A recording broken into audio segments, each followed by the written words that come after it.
Good evening, everyone. This is the Groton Board of Selectmen's meeting for Monday, February 26, 2018.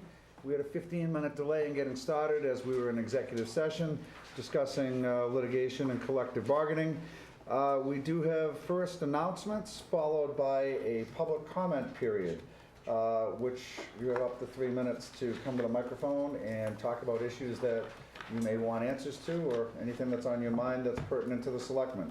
That's followed by the town manager's report at 7:06, where we discuss the selectmen's agenda schedule, consider ratifying the town manager's appointment of Stephen Straker as water operator for the water department, a discussion and a decision for a request from the regional school committee to consider Dunstable as part of a feasibility study for Florence Roach School per proportional allocation of budget. Vote may be taken. We will review and approve a request for a proposal for the lease of the Prescott School, followed by a review of the town manager's search process for the chief of police pursuant to section 4-5 of the Groton Charter. We will also discuss issues and consider taking positions related to the proposed FY19 operating budget, including adding an additional school resource officer to the police department. At 7:15, we will be in joint session with the Sewer Commission, and we're already late for that, so we're probably going to start with that after announcements, to consider appointing Evan Boucher to fill a vacancy on the Sewer Commission until the annual election in May. Under other business, determine if the Board of Selectmen will place a question on the 2018 spring ballot asking residents to approve or reject the sale and/or cultivation of marijuana, and review the police chief's response for information. We will review an email response policy with regard to the town manager's response to an email received from a resident. We will discuss Selectman Peace's opinion of a potential violation of the board's policies that occurred during the meeting of February 12, 2018. From the Board of Selectmen's practice of waiting one meeting before voting on items of significance which are not explicitly listed for consideration on the agenda. We will discuss implications of the Inspector General's inquiry in light of a clear and consistent chain of events which led to the Board of Selectmen's violation of the Massachusetts procurement law with its vote of February 12, 2018 regarding the leasing of a municipal structure. And consider reassigning liaisons to improve trust between the Board of Selectmen and other elected appointed boards and town departments. That'll be followed by liaison reports and minutes of the regularly scheduled meeting of January 29th, 2018. So hopefully we finish at some point before midnight. And Allison, do you have something or to read into announcements? Yep. We received an email from Mike Bouchard, the town clerk, and he wanted us to let everyone know that the voter registration deadline is April 10th for new voters to Groton. Town elections will be held May 22nd. Registration can be done in person at the town clerk's office, by mail, or online at the Secretary of the Commonwealth's website.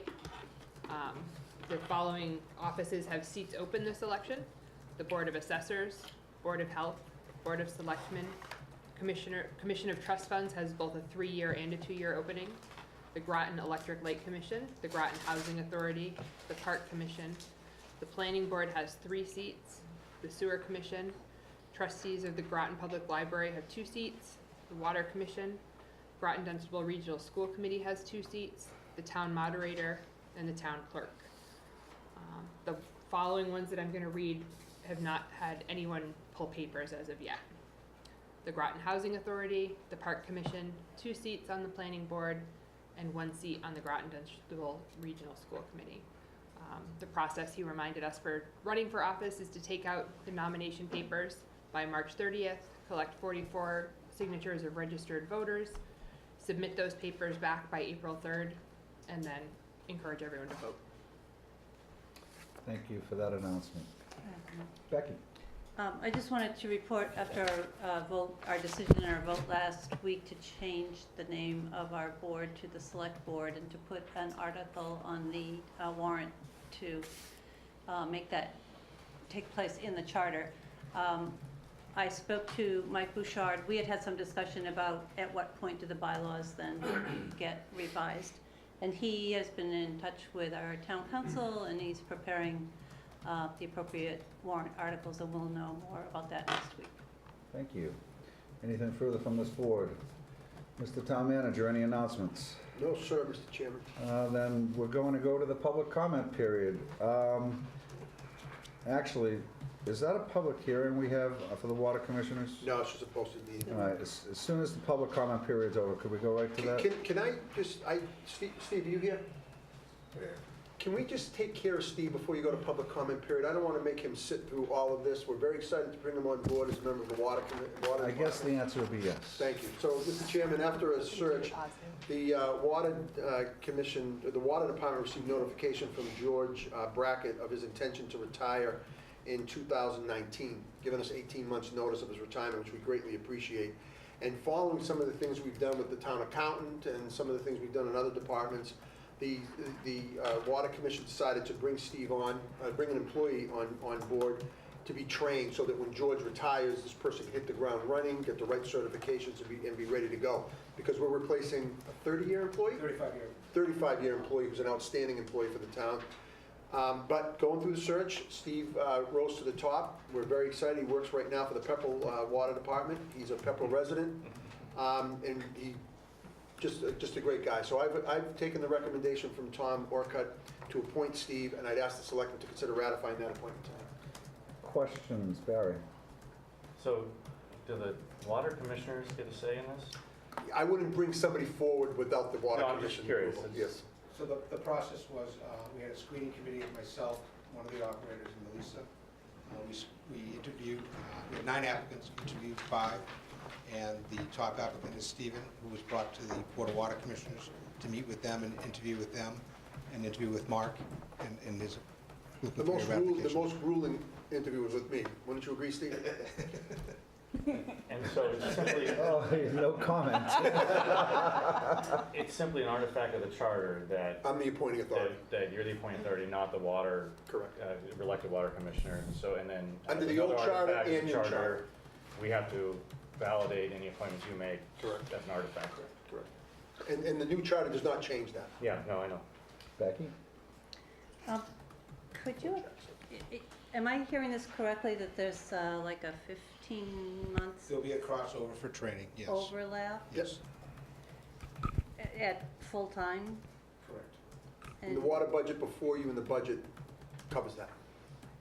And is that normal in your department? Well, the last time we had to replace an employee, we went for a considerable amount of time with just George and myself, which was very stressful and a lot of time-consuming efforts on our part. We have this opportunity to bring somebody in and train them properly with all the facilities we have. DEP recommends that we have 3 employees, but we're only appointing this person. We will take up a larger staff in the future, but not at this time. So this is a one-time opportunity for us to bring somebody in and train them properly the way we want them to operate in our team. Okay. Further questions? Anything from the public? Motion.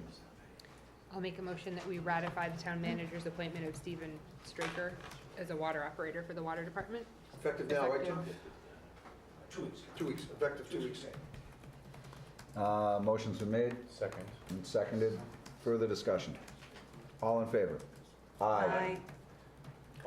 Thanks, Steve. Congratulations. Congratulations. Now, moving on. Thank you, Mr. Chairman. I appreciate the indulgence. You're welcome. So, public comment period. So, anybody who has a comment, please, Mr. Press. Art Press, 8 Waymisset Road, Groton, Mass. Mr. Chairman, I respectfully request that the Board of Selectmen waive the 3-minute time limit for my comments regarding public disclosure of matters that involve recent town affairs. My comment should take about 4 minutes. That is a board decision to waive the comment period. Any comments? I'll make a motion that we allow Mr. Press 4 minutes. Motion's been made to allow Mr. Press 4 minutes. Second. Seconded. Further discussion? All those in favor? Aye. Yes, sir. Okay. Tonight, I'd like to comment on the origination of two editorials that were printed in the Groton Herald, one on February 8th and another on February 16th, 2018.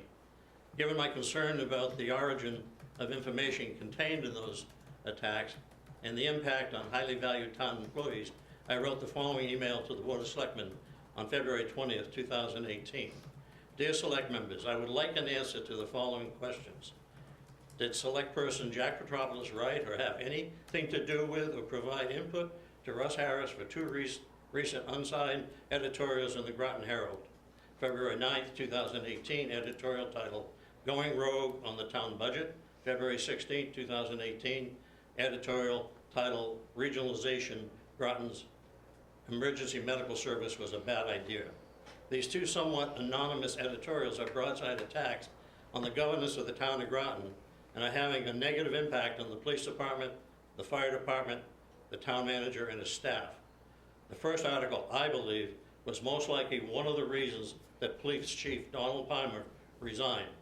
I'm requesting a detailed public explanation as to the origination of these two anonymous editorials signed by press.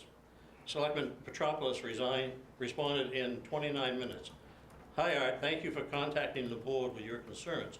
If your goal is to simply understand the origin of something that you see in the newspaper, I think the best place to start is with the paper. They may be able to shed some light on the background of the two items that you are referencing. I have copied the editor here for your convenience. This may not satisfy your interest in having this happen in public, but you're always welcome to come to one of our meetings and to speak on the issue for up to 3 minutes during the open comment period. Thanks again, Jack. To which I responded, that's a non-answer, Jack. Did you or did you not provide input in any fashion to Russ Harris for either or both of those editorials? Art, I received no reply. So, I'm here again tonight to seek answers to my questions. Mr. Petropoulos, did Russ Harris call you, or did you call Russ Harris, or any other person from the Groton Herald, and have any discussions about the topics, data, opinion, any other information contained in either or both of these editorials prior to the publication? The reason for my question is that sharing, providing information or opinions with the press by a selectman regarding business within the jurisdiction of the selectmen so that then can be published anonymously by the press is a clever way to circumvent the open meeting law. Courts have held that the open meeting law applies when members of a public body communicate in a serial manner and oral or written communications through any medium, including electronic, mail between or among a quorum of the public body or any public business within its jurisdiction in order to evade the application of the law. If what happened in the two editorials in the Groton Herald were based on opinion or information provided by an unnamed selectman, then what happened should not be considered a serial communication per se, but in fact an anonymous published broadcast communication. Thank you. Thank you, Mr. Prest. Since you've called out Mr. Petropoulos by name, I will afford him the opportunity, should he so choose to respond. I'll say, listen, I have no idea what you're talking about with regard to the open meeting law, but that's a separate issue altogether. And I stand by what I said, Art. If you want to know what was published in the paper, you call the editor of the paper. And if you're not satisfied with the discussion that you get after that, give me a call. That's my answer. I don't think we're here for a debate, right? This is just a comment period. It's a public comment period, but Thanks. since you mentioned your name, I'm affording you appreciate the that. opportunity Thank you. to respond. Any other comments from the board relative to Mr. Prest's statement? Seeing none, you're going to have to work with the newspaper and work with Selectman Petropoulos and see if you can get the answer you're striving to receive. Yeah. Well, the other possibility is I could file an open meeting law complaint and a PIR, which was done a couple of years ago, as you remember. I do understand that, Mr. Prest.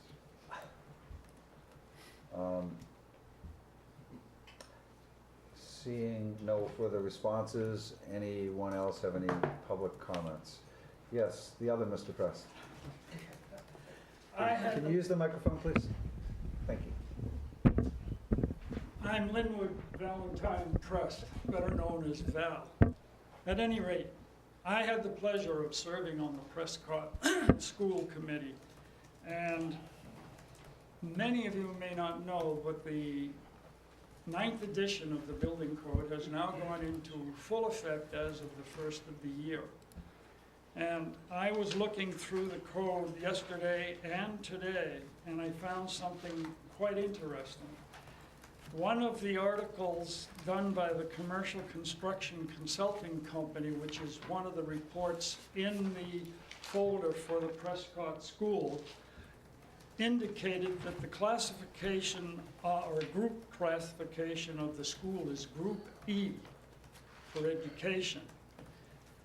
In the current code, the educational Group E occupancy includes, among others, the use of the building or structure or portion thereof by 6 or more persons at any one time for educational purposes through the 12th grade. It's not being used for that anymore. What is it being used for? Educational purposes. How strange. In the business group B, which is the one that we haven't converted the school to as of this time, a lot of code issues involved, that includes educational occupancies for students above the 12th grade. So the use that it's having now for teaching a lot of different courses and classes is a business use that the building is not approved for. I just wanted you all to know that. And to that end, I have here that you can distribute amongst the panel. That's all I have. Thank you. Thank you. Mark, you may want to have the building commissioner Well, review this. is that a new provision within the ninth? That's a new provision in the 9th, and in the 8th, I haven't checked, but I can tell you that every time you turn around and start using it Yeah. for the next class, I spoke to Ed about the 8th versus 9th edition of the building code, and I'd be interested to see what's in the 8th, because what the building is operating under now is the 8th edition, because of the timing and everything. It's once it changes, it goes to the 9th, so Eddie right now is enforcing the 8th edition of the code, not the 9th edition of the code. And So this I wanted is to give- from the 9th, This is is that from what the you're 9th saying? edition. Yes. So I this is just want from to be the sure. 9th. And this is dated 2015 then? The sheet is a copy from the code. Okay, I'm just reading what's at the bottom, that's all. Right. I'll have to talk to the building commissioner. What would trigger a change for this particular You building know, from the Allison, 8th to the 9th? he told me last week when we were talking about this, I don't want to put out wrong information. Let me confirm with Eddie and get back to the board. And if we need to further this discussion, when we get to the Prescott RFP and the discussion on Prescott, we could talk about it further. And I'll also do some more research on the 8th edition to see if I can confirm what that is saying. Thank you. And I can forward it to him and he can distribute it. Very good. Anything further on the public comment period from members of the public? I have something. As a member of the public? As a member of the public, and it's not an announcement, so it's a public comment. So, The unofficial February 14th holiday signifies moments of positive reflection and celebration of our relationships, could you please silence your phone, whoever that is? our friends, and our family. Unfortunately for Groton, the day before Valentine's, our community was rocked by a violent disruption within our family in the professional and honorable resignation of Groton's Chief of Police, Donald L. Palma. I was incredibly saddened by this event, concerned for Groton's loss. For me, it was very personal, as I was there with the chief as he handled the most tragic event in Groton's recent history last September. I watched him take care of his staff and our community, and it was inspirational to witness true leadership in action. I'd like to make 2 apologies. The first apology is for being part of the board that caused Chief Palma's resignation. Many scientific surveys have validated the saying that people don't leave jobs, they leave bad bosses. In this case, there's no doubt that Chief Palma, a man who loves this town, resigned due to a fundamental dysfunction in the employee-manager relationship, the relationship between our chief and one or more members of the Board of Selectmen. This is the truth, and don't let anybody spin it otherwise, and let no member of this board cast blame elsewhere. Regardless of whom amongst us to be the cause, we are a 5-member board. and the board must be held accountable for the consequences of its actions. Thus, I accept responsibility and ownership for our current situation. I've handled more phone calls in the past 2 weeks from concerned citizens than I have in the previous 2 years. It was made clear to me that this situation represents a breach of the public trust. The unspoken words I heard were, don't let Chief Palmer's sacrifice be in vain. Make some good out of this. And so, my second apologies for how I must now adjust my behavior. In service of our town, I can no longer follow the George Bernard Shaw adage of not wrestling in the mud. Unfortunately, there comes a time when things can only get better if someone is willing to get dirty in defense of doing what is right to overcome those who prefer to prove themselves right. It's my goal to retain the remaining professionals in our municipality and prevent any future crippling actions on our board. The past 2 weeks have reminded me that what you elected was judgment, perspective, vision, compassion, transparency, and accountability. I will be aggressive in serving our town accordingly. Thank you. Further comments?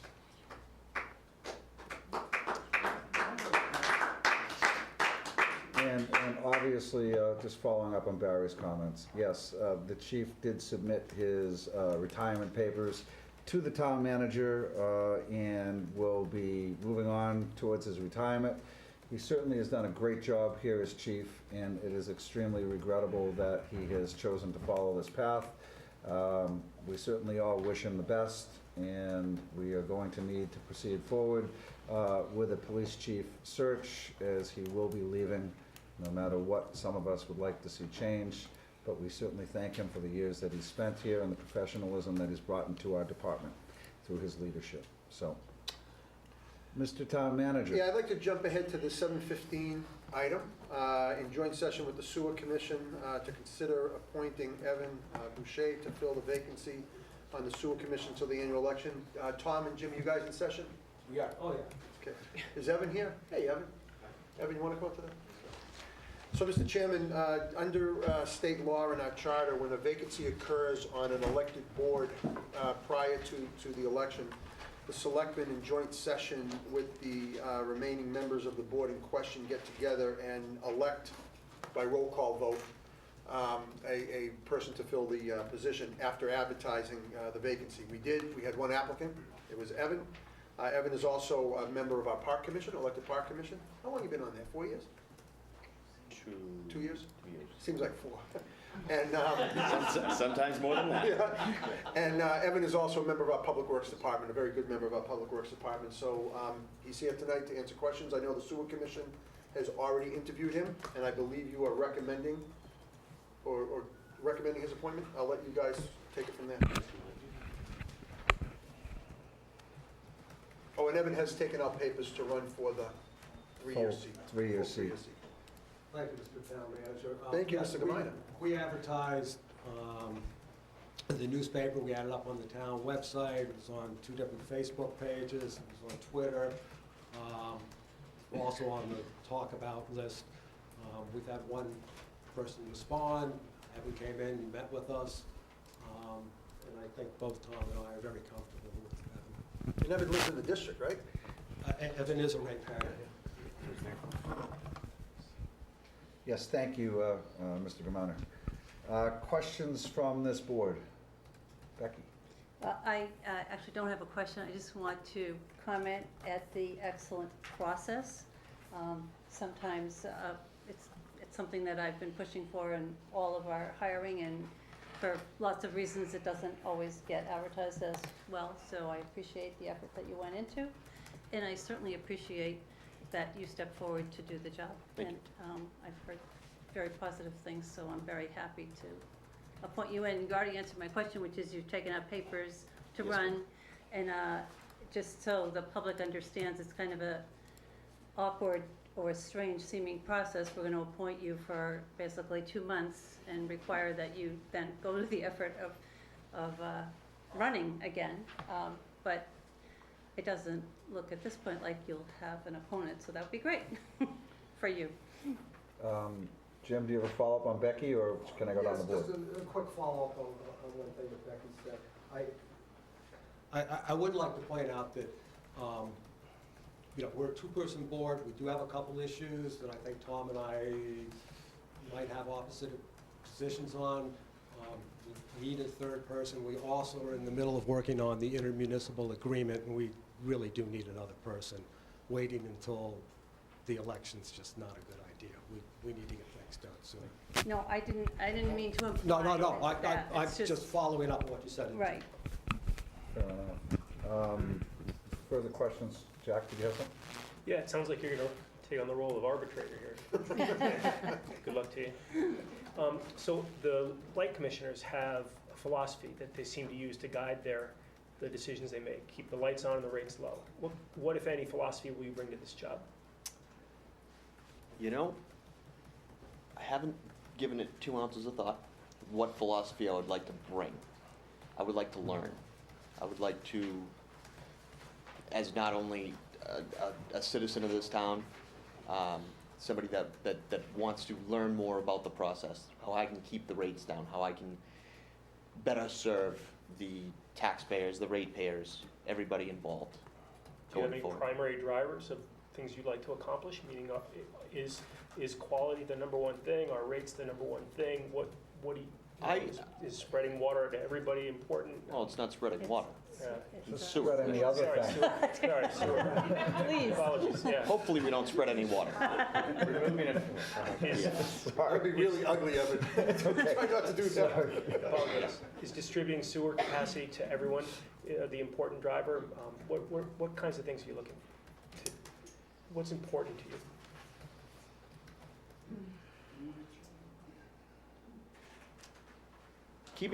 Number one is keeping the rates affordable for everybody. I think that's going forward the number one thing. Sitting in on just one meeting with these guys and Pepperell, there are some issues going forward that, you know, I'm brand new to the whole process. I don't know much about it. I can also bring maybe a couple of new ideas, something somebody hasn't seen before. But going forward, keeping the rates low, I think that's priority, you know, for everybody. I'm sorry to put you on the spot. I've watched you work in your role as Parks Commissioner. I think you brought good judgment to the job and great observations and new things to that job. So I have confidence that you'll do a great job here. But I also think it's important for us to take this opportunity to tell you what we think are the important things. You need not abide by them, but I think these are important things to take in. And I find the electric commissioner's philosophy of service and cost to be extraordinarily good ways of managing a public utility, and I hope you'll consider those tenets as primary tenets in your role. I'm sure there'll be others. I'm sure you'll have your own, but that's the opportunity I want to take here. Thanks. Thank you, Jack. Can- Anything further? Can I add on to that just a Becky? little bit? Because I do live in the sewer district, and keeping the rates low, that is definitely our prime goal as a sewer ratepayer. So you know that we're also sewer commissioners right now, right? We have the. You are for another year, that's right. Another year, right? Yeah. So, Jim didn't want it. So maybe with Evan on the board, maybe we can vote, and maybe we don't have to be sewer commissioners. Okay. Anything else? No, I mean, I appreciate your willingness to step forward. I'm sure you'll learn, I'm sure you'll bring new ideas and new perspectives, and that's what it's about to me. I think to Barry's point is we are sewer commissioners for the Four Corners Sewer District at the moment, which will be taken over ultimately by the Groton Sewer Commission. And what are your thoughts on mandatory hookups within the new sewer district? That issue's gonna be resolved at town meeting. I'm asking Oh, him what okay. his thoughts are, and not I was town trying to save meeting. you. Town meeting quite often has thoughts different from those of elected officials, so I'm asking him his thought. I don't think anything should be mandatory. I get that, you know, even though the Four Corners project is going in effect, I don't know, as far as mandatory, Chairman, what, What do I mean by mandatory? no, Is that your like, question? would it be more residential, would it be commercial? It's all commercial, It's all commercial. with one exception, the housing the 9-unit housing development between the Shaw's Plaza But and they're the hooking up Rocky because they Hill paid to hook Development up. Road. Correct. So, okay, I think you've answered my question. Yeah. Thank you. Just to give you some background, the Board of Health has petitioned this board with a decision that, unlike what happened with the Center of Town project, that the Four Corners project have a mandate for hook-in due to health concerns and prevent some of the issues they've had with the enforcement actions that have to be taken by the town subsequently for people not following the regs and then being forced to get on sewer and then all the compliance issues. So Right. that's why there's Right. a request for mandatory hookups. I think, you know, if it's a commercial mandatory hookup, it's completely different than a residential mandatory hookup. And I I appreciate your answer. Any comments from the public? Seeing none, the process for this is a joint vote between the two, By roll yeah, I call. got you. The two current sewer commissioners and the 5 members of the Board of Selectmen by roll call vote. There's no other nominations present, so would anyone like to offer a motion? Let's let the sewer commission make a motion. I'd like to make a nomination of Edmund Boucher as sewer commissioner. Second. Would you like to make a motion to appoint Mr. Boucher? Is it a point or is it a joint election? It's actually an appointment by roll call vote to the election. It is, I'll make a motion to appoint by roll call vote. through the annual End of election. this- End of this term. Motion's been made and Second. further discussion. Seeing none, roll call vote, starting with the sewer commissioners, please. Walker, aye. Minor, aye. Metropolis, aye? Pine, aye. Peace, aye. Manugian, aye. And Deegan, aye. So that is unanimous, thank you. Thank you very much. For volunteering more of your time to help Yes, the town out. we appreciate it. You are Evan, now, you're welcome. you are now number 1 and the number 2 business, sir. Evan, there'll be a letter Been tomorrow at waiting some for point in that. the Yes, I town have. clerk's office. Make sure you get sworn in before you perform any This duties. is number 3 and the number 2 business. Oh, actually, it's number 3 and the number 2 business. I'm sorry, you are correct. Mr. Chairman, Yes, Thank you. thank you, Evan. Thank you very much. Thank you. Congratulations. Thank you. Thank you. Thanks, Evan. Continuing on with your town manager's report, please. yeah, Mr. Chairman, as you are aware, the Florence Road School has received preliminary authorization from the MSBA to start a feasibility study. At this time, since Florence Road School is owned by the town of Groton, and all the students attending the school are from Groton, the town is responsible for 100% of the costs associated with this project.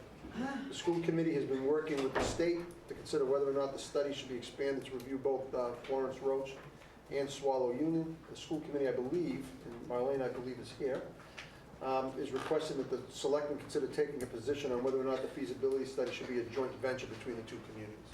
So I put that on the table to the selectmen. I think Marlene is somewhere. There she is. Before we discuss it, Marlena? Sure. Basically, the reason why, first of all, I'm here as an individual school committee member. I want to clarify, our board will be discussing this on Wednesday. Oh, so I jumped the gun. That's okay. I apologize. I thought the school committee had taken a position. No, but no doubt they'll all agree with me. No, seriously, I would like to give you a small, very brief history so you understand the point of this agenda item tonight. The MSBA, as we know, Groton owns Florence Roach. We started off this project with submitting for the most needy school. Florence Roach was that needy school. There was consideration of doing this multiple different ways. Swallow Union is 10 years behind Florence Roach. The likelihood of both those schools in one program getting approved was very unlikely. Knowing this and knowing the desperate shape of Floro was submitted. Bill Ryan did express to the BNF subcommittee at that time during a meeting that there is a chance that the feasibility study would look at grade reconfigurations, all sorts of multiple different information that would benefit both towns, in which perhaps Swallow Union would be looked at that time. At that point, myself and Jennifer McKenzie got in touch with Laura Chesson. We requested a joint conference calls with the MSBA, trying to get them to understand the fact that we had felt that this is a district-wide study. And the reason why it's a district-wide study is if we are looking at any other school other than Florence Roach, which we should, then it should be considered district-wide study, because the feasibility study will provide us with several schematic designs to choose from. One could be a joint school, Swallow Union, Flow Row, giving back to the towns, and we build a joint school. One could be, we don't even renovate Flow Row, and we don't even build Flow Row. We maybe move K through 6 back to Dunstable, and leaving middle school quite empty, and now Flow Row goes into the middle school, and we build onto the middle school. There is multiple different ways to accommodate the children that are in Florence Roach right now. And to not look at everything would be making decisions unwisely and probably costing us a whole lot of money down the road. So the MSBA agreed with us after several conference calls that they would see this as a study, as a MSBA feasible district-wide study, because both towns will gain information from this. Dunstable was aware that we were trying to, just because of the timing of the meetings, they were aware of this. The reason why it was only a Groton study was because the MSBA is only going to be reimbursing Groton at one time. They changed that. They approved the fact that they will now reimburse both towns for whatever portion they deem reimbursable. 40%, 43, 38, whatever it is. So now that we know it's reimbursable or eligible for reimbursement for both towns, we believe to be a district study. We, meaning myself and Jennifer, at a minimum. We will be discussing it Wednesday with the whole school committee. Now that Dunstable leadership understands that the MSBA will reimburse them, there has been some feedback by emails and conversations that some of them do not feel that it's necessary to do a district-wide study, or that because the study is going to kind of already be done anyway. I believe that it's important for all our boards to share with the school committee whether they feel where the financial responsibility lies. Not that you support a study, but if a study is necessary, do you feel, as the Groton board, that it is only Florence Roach we should be looking at and being a Groton study? Because input from our fellow boards will be taken into consideration when we discuss this on Wednesday. So that was my point. I needed for myself to know, does the Board of Selectmen feel that this is a Groton-only study and we only need to look at Florence Roach? Can I just add one thing? You may. Considering that a substantial number of Groton students attend Swallow Union as well, it seems to me that it should be a district-wide study, not just Florence Roach. Certainly. I mean, Marlena had called and asked for me to set some time aside on this week's agenda, and we had a discussion. And prior to that, we've talked about this a few times, that certainly the need is demonstrated that Florence Roach is antiquated, outdated, undersized, and in bad need of repair. And that Florence Roach, while we're looking at it in isolation originally, the big picture is that we're called the Groton Dunstable Regional School District, not the Groton schools. So that said, it makes a lot of sense to look at this collaboratively with our neighboring community that's going to have a school that will need to be replaced at somewhere down the line. So Marlena's tenacity in moving forward with this should be applauded. And that I believe firmly that this cost, should town meeting approve the feasibility study funds, be shared equally across the district. And I think in the long run that Dunstable will be thanking us later for looking at this in a one broad brushstroke that could save the community a tremendous amount of money by building potentially one school to be shared across two communities. So, other comments from board members on this? Becky? I agree that it should be a joint study, and I know there are numerous different potential outcomes, but we ought to look at all of the school population and all of the school's buildings. Barry, Jack, or Allison? I mean, for me, I agree. Ideally, Dunstable would share in the cost.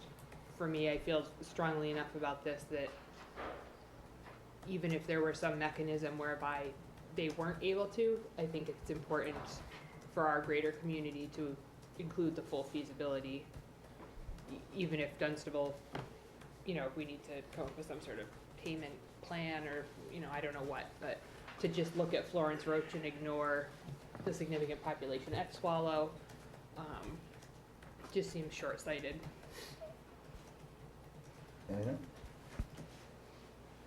Actually, I do have an opinion. I think it is important to have it be a district-wide study, and I think it's important at every step of district-wide initiatives that we comply with district-wide cost sharing, because if we find ways to not share one cost, we'll find ways to not share another, and then we'll find ways to not share another. There'll always be a reason to not share costs, not share costs of SROs, not share costs of lots of things. And we will start to accumulate a list of costs that we have borne that others haven't. So I think it's district-wide, both in terms of its scope and cost. Barry, get away in? Yeah, so a little bit of personal bias because my kids attended Swallow Union, so I have a fond place in my heart for that place. I recognize there's a lot of challenges involved in this structure because if I'm not mistaken, if we were going to do a Groton-only feasibility study, the state demanded that all of Groton's children would have to be placed in that new school. Is that inaccurate? During the conference call, the MSBA made it very clear that they will not require Groton to do anything. So in Okay. other words, if we want to remove all Groton students out of Swallow, that would be 100% up to our choice. We Okay. do not have to replace them with any children at all. And we don't have to build one school. They will either choose to partner with us on our first choice for schematic, or they will choose not to, and we could still go on our own merry way and build course. without them. Okay. So, new information, I appreciate that update, because that wasn't what I had understood Yeah. before. One way or the other, whenever you're looking at systemic change, you should look systemically. You should look at the whole set of everything in front of you, because you get an opportunity to strategically analyze what could happen and not take just today's world, but 2, 3 years, 4 years in the future's world, and determine what's the best total use of funds over that time period. And unfortunately, even though these feasibility studies are expensive up front, if done well and if appropriately decided upon later, I think they could end up saving our mutual communities millions of dollars in the long run, especially if by doing so we are getting state funds in 30 or 40%.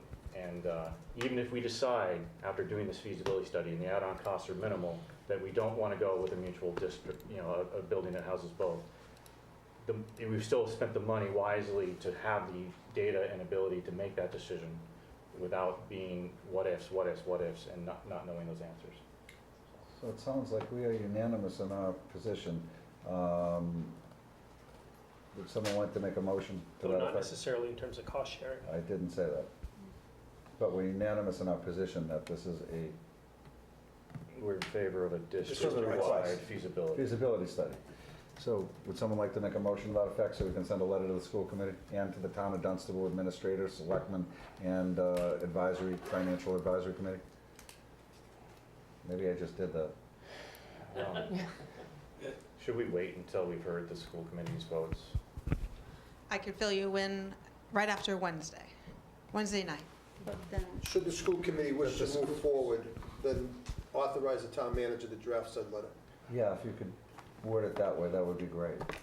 All right, so, because not to usurp any authority the school committee has in running their own business, which is the key challenge I see here, then I move that we authorize the town manager to state the position of this board as in support of a district-wide feasibility study for municipal, or for education facilities pursuant to a positive vote from the, following a positive vote from the school committee that that's the direction they wish to go For a feasibility study. for feasibility study. Very good. second. Motion's been made and seconded. Further discussion? Dawn, I'm sorry that was so convoluted. Got it. She's got it. All those in favor, say aye. Aye. That's unanimous. Thank you. Marlene, I'll wait to hear from you. Thank you. Mr. Chairman, as I previously informed you, we need to re-advertise an RFP Okay, for... Mark, before you sorry. go on, Yes, sir. I would like to have you add to number 4, the discussion under other business on the implications of the inspector's general inquiry, because I think the two of them are very much tied hand in hand. And while this wasn't my request under other business, Barry, do you feel that it's appropriate to have them both at the same time? Sure, I was trying not to muddy the waters, but I understand, but I hate to go to number 4 and then later in the meeting circle back to that, I Barry. think that the RFP deserves its own set sanctity without being corrupted by the other ideas. So I actually Then would would prefer prefer to not leave it the way it is. I would That's prefer why I'm that. deferring to you. Yeah. Okay, Mark, sorry about that. No problem, Mr. Chairman, thank you. As I previously informed you, we need to re-advertise the RFP, I don't say and RFP, I should say and RFP for the Prescott School to comply with Chapter 30B of the general laws. I've drafted the new RFP and enclosed it with you in my report. I would like to advertise this RFP in next week's Central Register with the due date of April 9th, and I'm going to ask the board to please authorize the issuance of that RFP tonight. Up on the screen, I am going to call to your attention one section of this RFP that I think is important. And this is the paragraph that begins, the town's objective in soliciting proposals to identify a responsive and responsible operator that provides the best value to the town. The selected operator will be required to cover not only their expenses to operate the building, but a percentage of the operating expenses of the building. The town of Groton will provide the necessary funding to cover the remaining expenses subject to town meeting appropriation. That's what the board voted on February 12th, moving forward with the negotiations that we were having at the time. Subsequent to that meeting, we found out that because the value of the lease could be greater than $35,000, it requires us to go back out to RFP. I've drafted the RFP, and all I need is a simple vote of the board tonight authorizing me to issue it. Please. Please. Thank you. Please. I forgot, I should have said please. Please. Fine. I think that one of the things that you incorporated, referencing that paragraph that you have in there, that the board voted to, where you say, I'm sorry, that the selected operator will be required not only to cover their expenses to operate the building, but a percentage of the operating expenses of the building. We stated that for 1 year, not for a year-over-year basis. It would be subject to town meeting appropriation, and that implies each and every year. Town meeting can't give you 7 years in advance. Town meeting will have to appropriate a year at a time. That's the way it works. I think it's important, though, to Josh's point, to clarify to anyone reading this who perhaps isn't as familiar with that, On a that this yearly is basis? a 1 year. If I add the word subject to town meeting appropriation on a yearly basis? It wasn't clear to me that anything was just 1 year Okay. in our vote, in the vote you guys took. I think on a yearly basis would be good. I think it just makes it simple to say on a Yep, yearly basis. it's a fair point. Takes the ambiguity out of it.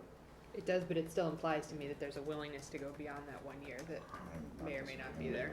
No, it's subject to a town meeting vote. The town meeting, you can't imply the willingness of town meeting. I'm okay with it, but a subsequent board may read this and say, well, previous board put this in place as worded. To take it to town meeting and ask town meeting yes or no? Indeed, that's what we're saying we're doing. We take everything to town meeting for Right. spending. We say we take it to town meeting, You town have no meeting gets choice. to decide. Oh my But goodness. we're setting the policy that this board is deciding that it will subsidize the operations of Prescott School, and we're putting that in an RFP to say that that's the policy decision of the board, that Prescott is is able to put subsidies. Clearly, the way the RFP process works is someone comes with a zero subsidization, all other things being equal, then they would be preferred bidder versus someone who came with a $10 subsidy, all other things being equal, right? But Yep. that's not necessarily what I'm saying here. I don't even know if this is germane, because I need to ask the question, given the information that Mr. Val Press gave us at the beginning of this meeting. Does this even, should we even bother putting an RFP out if the building code has to change upon issuance of the RSP to prevent, or to force the use of this building into the as stated by Mr. Press, limits on E versus B? If so, that should not only be articulated in the RFP, but it may change the whole decision on what are we doing with Prescott, and maybe there's other things we need to do first. Honestly, my hope was that we could level the playing field once again, set out what we were wanting to do as a board, that we're willing to subsidize or not, and have everybody come forward that we wanted to do that. And if the Friends were still the best offer, that would be, it would be well-known and well-documented and be in everybody's advantage to be above board. But I'm concerned that we're once again setting RFP in motion with a failure principle of a potential use that can't be done. We've done this twice already. And at some point you gotta think, like, okay guys, let's stop, let's rethink this whole thing. What can we do with Prescott? Thank you, Barry. Jack? You reference the land use, the appropriate land use intentions of the building inspector throughout the RFP in multiple places, so that people who read and propose understand that there are current land use restrictions and others may come into place over time. Correct, Mark? Yep, We it may- says, I we just may went to the pace. section Yeah. here, the I want paragraph another- before. I have another follow-up for that, but I just want you to confirm that Yep. no one who reads this will be under the impression that they don't have to comply with land use and land use may change. Correct. Okay, thank you. Secondly, is there any particular, what's the cost of putting this out, Mark? 0. Okay, so is there a problem with doing both in parallel, putting this out and then getting a better Oh, understanding? let me correct, I'm sorry, it costs nothing to advertise in the central register. We do have to put in the local paper, and it's a very small ad, $65, $75, $80, something like that. So, I mean, we could spend $65 or $85 arguing about whether we should do this or not.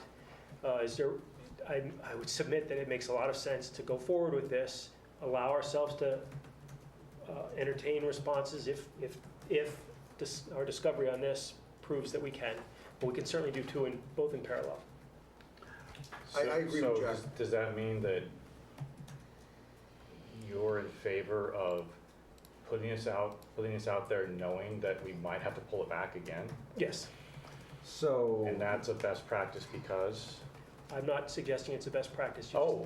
Excuse me, you just suggested it. You asked me if I'm in favor of it. So usually you're in favor of best practices. Oh, Barry, But let's not do this. no, we're gonna go hold here. on a second. Because- Let Barry speak for a moment, please. Because that's the way things should be run. But when it comes to the point where it's acknowledged there's not a best practice, you want to do it anyway. And that's not biased?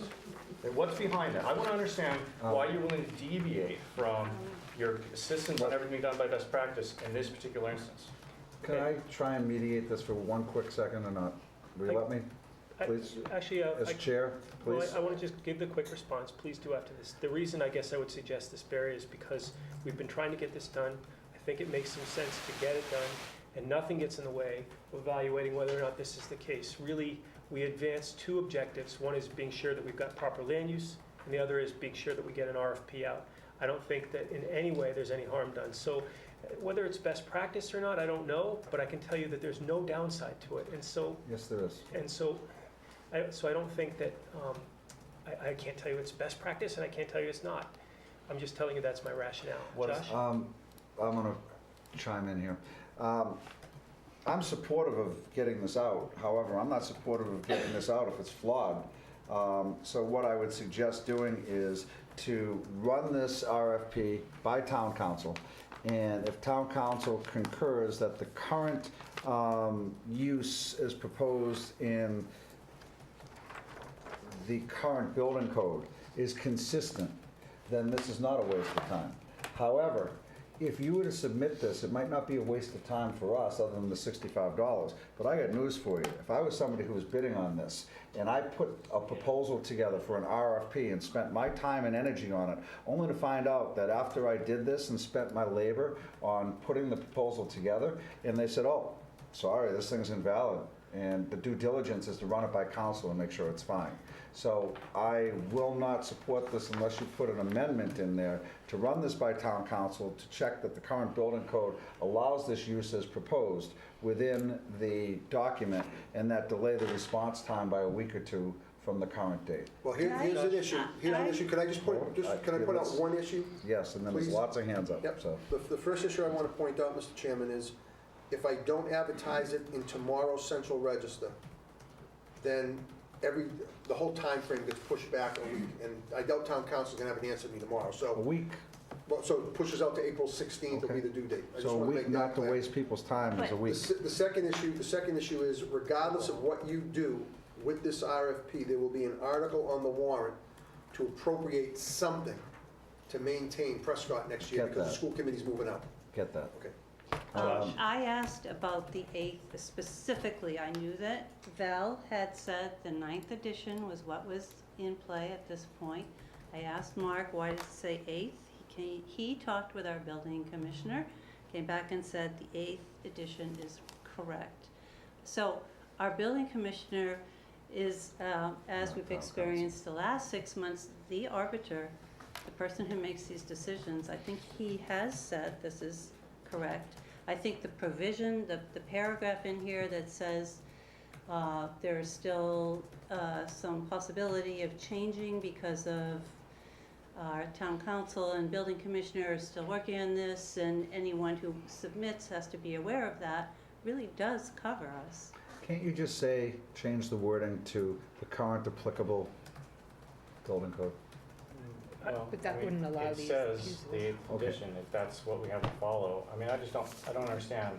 I've got information that says we're supposed to follow the 9th edition as of January this year, and Yeah. yet we're trying to put an RFP out for the 8th edition.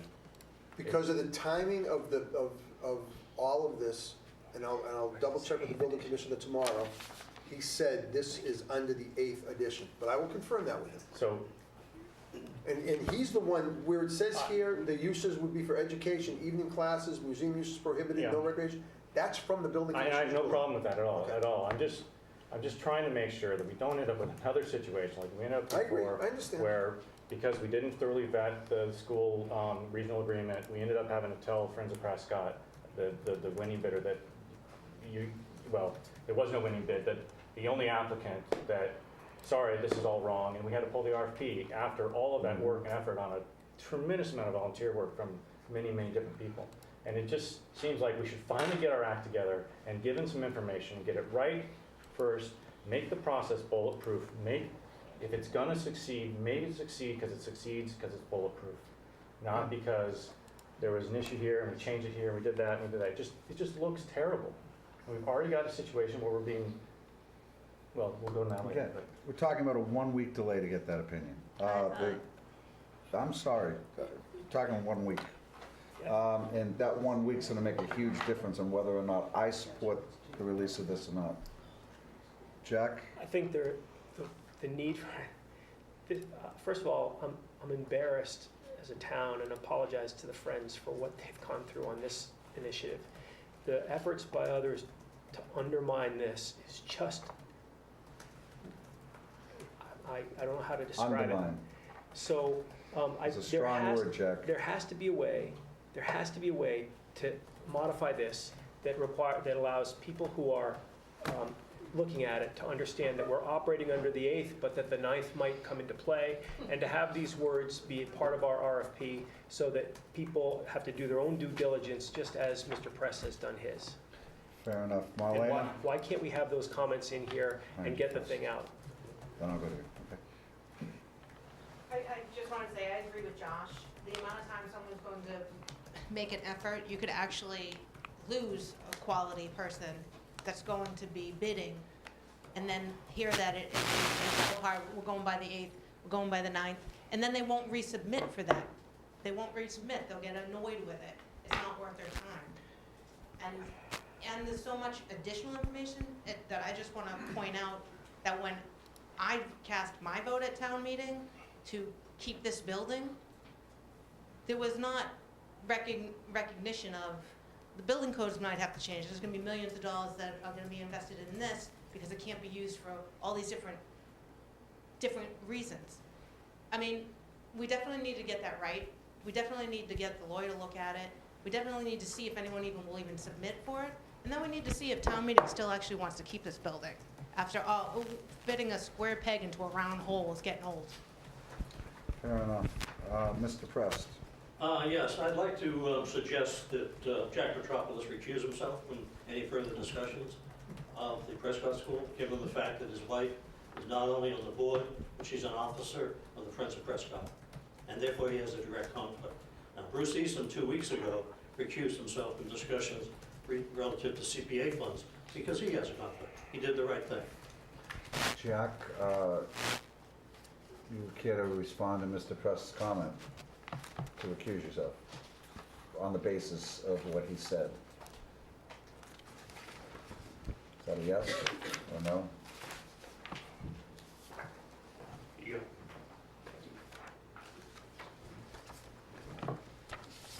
Jack, would you care to comment? I have no idea where you get the idea that my wife is on the board. Is your wife Liz Spadone? I'm going to finish my sentence. Sure. Yeah, I'm- let Jack respond to your I'm comments, going to finish please. my comments. My wife is not on the board. You've got a letter there from Friends of Prescott. In the second and third pages, I've circled in green everywhere where there's an officer listed that my wife is associated with. If anybody doesn't have green on that page, let me know. No green on yours? None on yours, Barry? None on yours, Josh? No, no green anywhere. My wife's not a member of the board. She has no votes there. She's, excuse me? Excuse me, I'm telling you. Let's not let, Excuse me, I'm not, this isn't a yes, cross-examination, Art. please let Jack answer, okay? And then if you have something further, you can bring it forward. My wife's a volunteer with Friends of Prescott.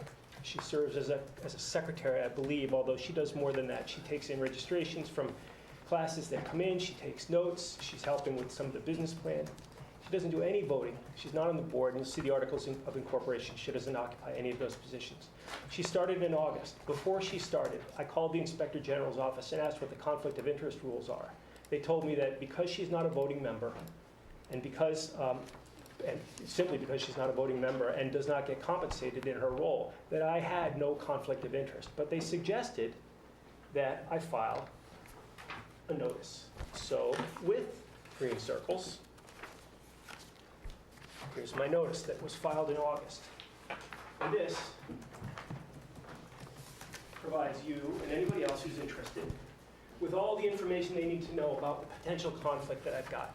I updated that twice since then, anytime my position with Friends of Prescott changed. I taught a course, and I might teach another one coming up, and those were all filed. So, in fact, I've hit every level of requirement from the Inspector General and more for a conflict of interest. Lastly, I think it's been pretty clear of my interest in Friends of Prescott. I have no financial interest. I have an interest in what their mission is and what they're trying to do. And that mission, I think, has been clear for over a year. Mark, would you agree? Josh, would you agree? Yes, I would agree. I've been doing this for over a year. My wife started in August. That was about a half a year ago. So I haven't changed my position.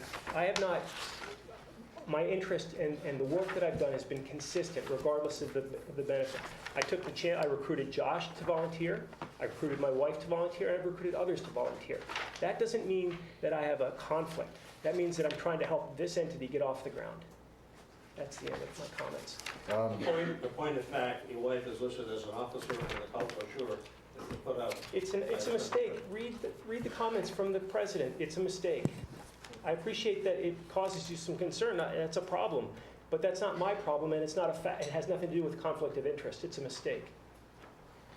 All right, Jack seems to have explained things. Jack, you submitted something that's going to be in the public record. I would suggest that you retract it. It has some information concerning your medical health Did I put the in the wrong? back of it, which you may not want included. Oh, thank you. I was wondering what that was. So I'm going to give mine back to you, having read it, because and I would think the HIPAA laws Thank you. should suggest we give this back. Is that the part that's circled in The green? part that says the insane asylum is recommended. Sorry, that's a joke, folks. Okay. So I'll, Group rate on that one. Dawn, this is the public record here? You pass that back, Dawn? That's Is correct. that better? That's just, nope, that's That's just the, just what doesn't have the medical record. and here's, there you go. It does. No, it doesn't. No, I don't think it does. Oh, for crying out loud, you're right, it does, I apologize. I'll get you the I copy. do read what you give me. Thank you, I'll get you the copy that doesn't have the public record on it. So, It's on- Mr. it's Chairman, on file. can the Board of Selectmen give me direction on what to do? And is the board directing me to talk to the building commissioner and town council Yeah. before issuing the RFP and bring it back to the board next Monday? It's that simple. Okay, I'm just asking, I want direction. Yeah, I But- just want an Can we analysis vote on it? whether we're, We voted why are we, are we supposed to use Article 9, are we supposed to use Article 8, whatever it is. Can't we just vote Can we it vote it to submit it, to town subject? council's either approval or revision? Yes, why don't we Mark, just, can we do that? You absolutely can, but the point is it won't be advertised now, it'll be advertised a week from now. no, 2 weeks from now. So then change the date Yeah. by 2 weeks. Yeah, but by 1 week. But let's just get this right, okay? Okay, but It's let as me, simple as that. let me just make sure you understand the week's delay at the other end gives even less time for an Review. evaluation of recipients' responses and an awarding of that. And then we go into town meeting and presumably the people that we have awarded, the organization or the corporation that we've awarded to, will want to be able to present information to the town meeting on the warrant article that affects whether or not they get the funding.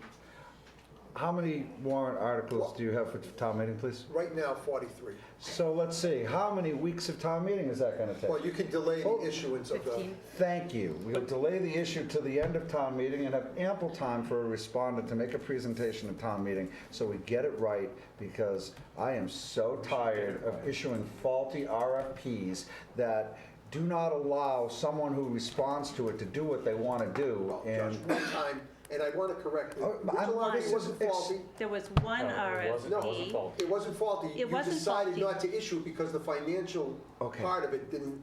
The conditions changed Wrong- after the wrong- RFP was Wrong word, issued. wrong word. I I take it apologize as chief for the procurement word officer, I'm a little faulty. sensitive. Okay, I'm sorry, I do not mean to offend you. I want to get it right, Mark. I agree. Okay, it's that simple, everybody, okay? Would we all agree on that? We're agreeing on Please. what? So the language should say that you can issue the RFP subject to building commissioner and town council review as to which edition of the building code to use. Well, And hold on a manage second. accordingly. Hold on a second. Yes. There are If so it's many the ninth, repercussions. based on, well, let me just follow up on this.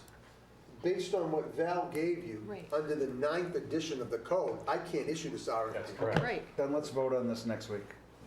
That's the challenge, because you can't use number 2 on that item, because it no longer applies if we're using the 9th edition. Correct. And I just want to know, what legal we're supposed to use, what does the building commissioner say we're supposed to use? Yep. And then everybody knows, everybody knows what that building can be done for once and for all, and then we Yes. can move forward and and make things happen. Please ask town council not I'm to gonna give us talk to town council. not to give us a response at 6:55 PM next Monday night. You'll have And it. to have that to us by Thursday, Yep. please, so it can be part of our packet. Yep. Okay? Just get it on the front burner. You got Because it. it would really be too bad not to have anyone subsidizing You our guys ownership communicate. of that building. Thank you. Thank you, Mr. Chairman. Now that Chief Palmer has announced his intention to retire on May 28th, I need to begin planning the search for his replacement.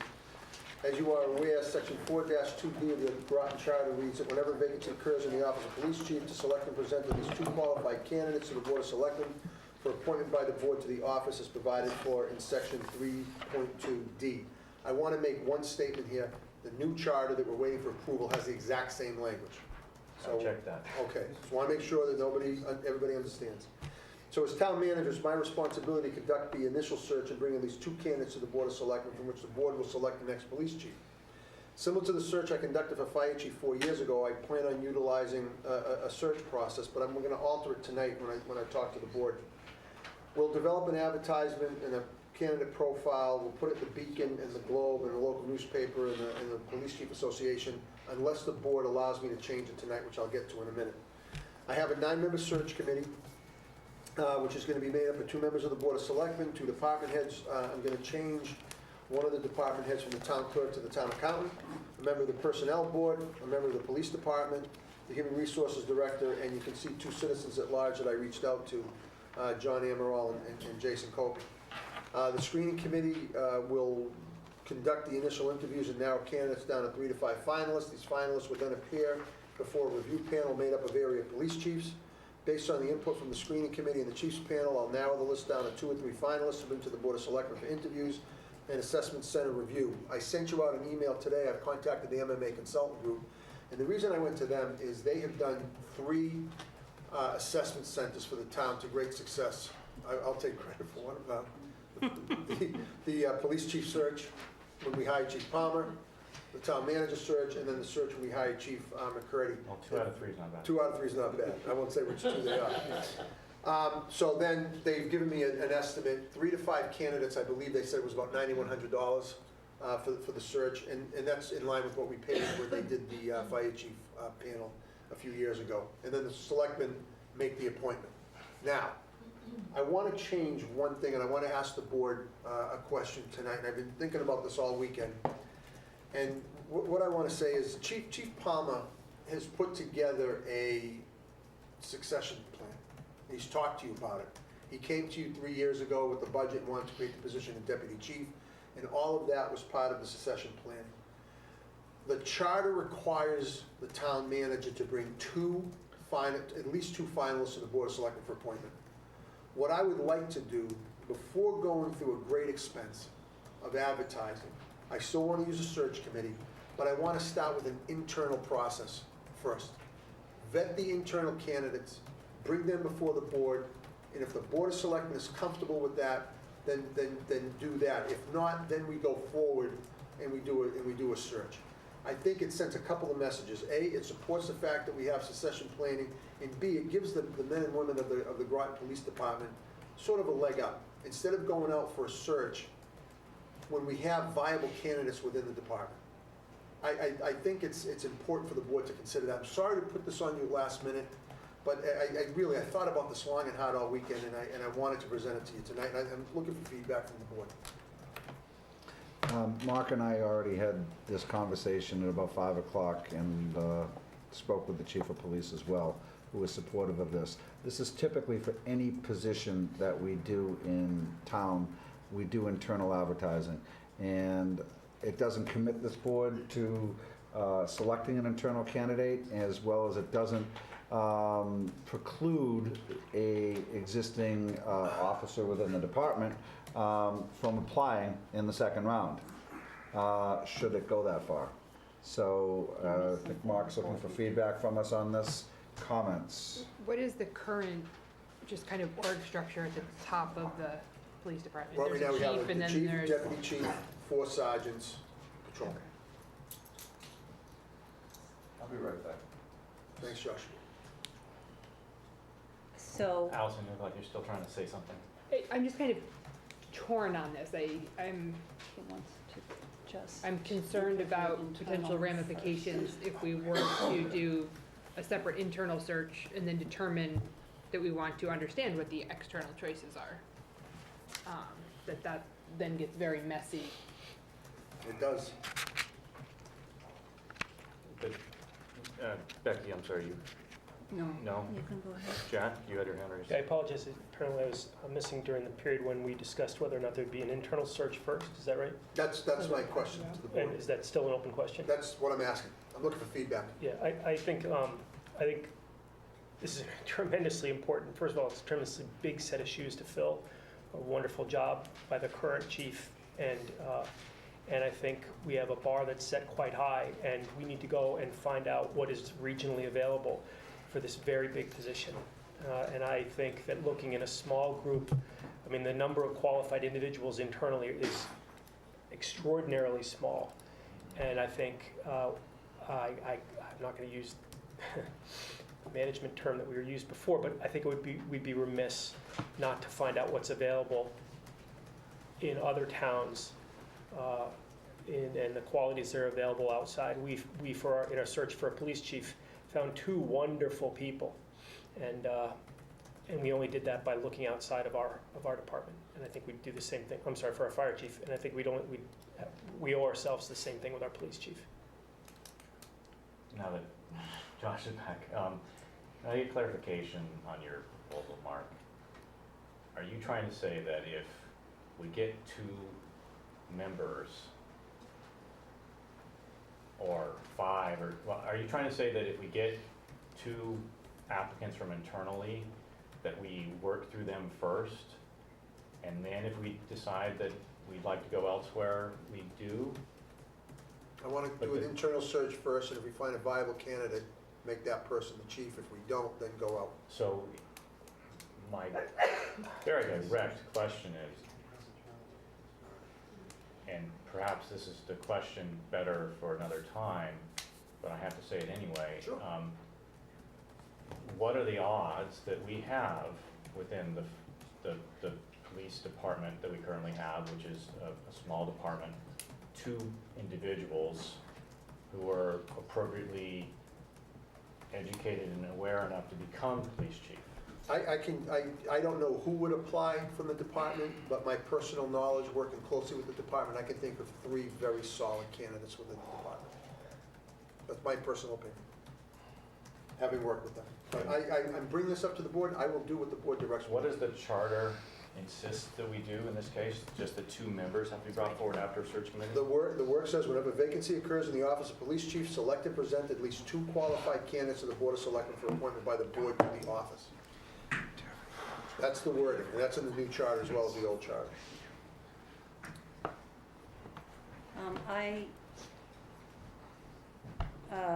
Mostly my reaction, Mark, is I really wish you would have let us know this ahead of time so we'd had some time to think about it. Well, you don't have to answer me tonight. I'm just presenting it as something to think about. Because I just think that there's some pretty intense ramifications Both sides. either way. I understand that if it's kind of understood or people look around and perceive that there are internal candidates that may be favored and already kind of have an inside track, that may discourage some outside candidates from applying. Well, the fact that you have a deputy police chief is going to do that regardless, Right. I think. But I think it's just kind of messy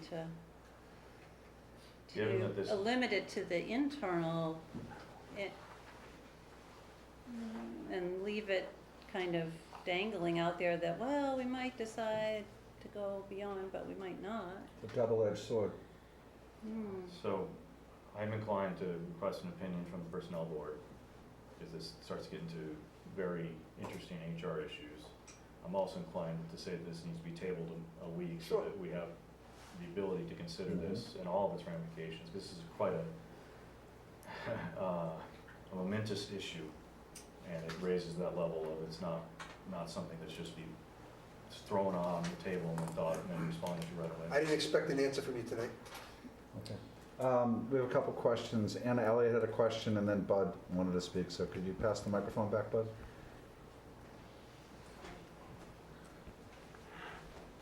Well, I don't think that you would have to decide tonight anyhow. I mean, these are big decisions and major decisions, and I think the police chief, over the years of the caliber of individuals that have been serving the town as our police force, I believe that we probably do have some very good potential candidates. I was going to recommend that you do have the deputy chief for an interim period to give yourselves a little bit more better understanding of what his qualifications would be, how he would be able to manage the town or manage the police force pending a later decision as to whether or not you want to go out and go through the process that we did to hire a consultant to come in. I don't mean to interrupt, but to comply with the charter, you can't just appoint the deputy police chief as the chief. Even if you put him in I'm an not interim role. recommending that you, But even if you put him in an interim basis, the board of selectmen has to get 2 names before you can make a final appointment. but I was recommending that it remain as the deputy chief for a period of time. Bud Robinson. Well, Barry has said the personnel board should look at this, and I agree with him because I have my opinion, but I'm only one member of the personnel board, so I probably don't want to say it here. I didn't mean to shut you down. Well, you sort of did, so I'm sorry. I guess we have to wait until the personnel board. But I think that's a great suggestion, that because I'm sure there'll be a strong opinion on that board of what should be done, best practices, Barry calls it. And so I think that should potentially be done before this decision gets made, like you said, John. And I certainly think that there's no harm in delaying this. We do have a deputy chief that, should we desire, and the chief is to leave, I believe on the 28th of May, is what he said. So if we have to appoint an interim chief, we're in no rush to get this done, and it needs to be done right. So let's look to the personnel board to make a recommendation before this board takes any action on that. Before we move on, I just have. Jack has a question too when you're I done. think it should be made clear, this is not a reflection on any member of the current department. This is a way of doing good business. And so I don't know who it is that Mark has in mind. I think there are great people that work here. I've heard some wonderful things about a lot of them, especially relative to their potential as chiefs. But in my opinion, this is about the proper way to look for an executive position like this. Barry? Why, under number D, why do you prefer a sergeant that's not an applicant rather than another member of the department, excuse my bad terminology, rank and file, if you will, an officer? Well, because I'm looking for a leader of the department, and I think you want to have somebody in a leadership position helping you make that decision, but I just... No, I just want to understand the rationale. When we did the fire chief search, I picked the captain who was not an applicant for the position. I wanted to have somebody in leadership. So that was my thought process. Becky? Okay. But I could go... No, I wanted to understand. It's a good question. So before we move on in whatever way, I wanted to make a couple of comments. I wanted to state publicly how extremely sad and disappointed I was with the police chief's decision to retire. I think it's a huge loss to our town. He certainly leaves huge shoes to fill. I've had a lot of email conversations, phone calls from people, and I think it's a universal opinion in town that he was a fantastic police chief, and that it's a terribly large loss for our community. The one thing that I regret as a board member is that I thought about this, and I'm pretty sure that since I joined this board last spring, we never had an opportunity. I mean, the chief was never before us for anything other than appointments to his department. So we never had any discussion of the board that I sit on with him about issues. And so to explore the statement in his letter about whether he actually was a good fit with the philosophy of this board, I'm not sure that, I felt like maybe he didn't actually know that, because there are two people on this board that had never had much opportunity to interact with him. We did hear about, the only time we really heard him talking was at the Finance Committee meeting, the joint meeting on the 27th, when we heard from all the department heads about the budget proposals. And I would have liked the opportunity to explore more with him, because if there was any doubt, I would have made it clear. He certainly had my full support. I'm sorry to see him go. All set? I have also wanted to make another comment, if I might. If it relates to this topic, Yes. sure. So on the process for the search committee, I had some discussion with Mark, and I'm pleased that he did make one change so that there will be 2 women on this 9-person board. I think my comments, I should say immediately, I have nothing, I don't mean anything critical about anyone who was proposed to be on this committee.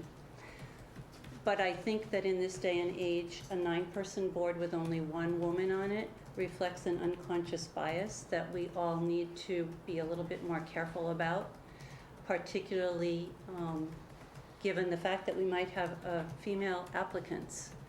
And I don't want us to be inadvertently sending a signal that implies that we are less welcoming to female applicants, and I just think that a 9-person board should have more than 1 woman. Ideally, really should have more than 2. I appreciate that 2 is better than 1, and in the future, I hope that will.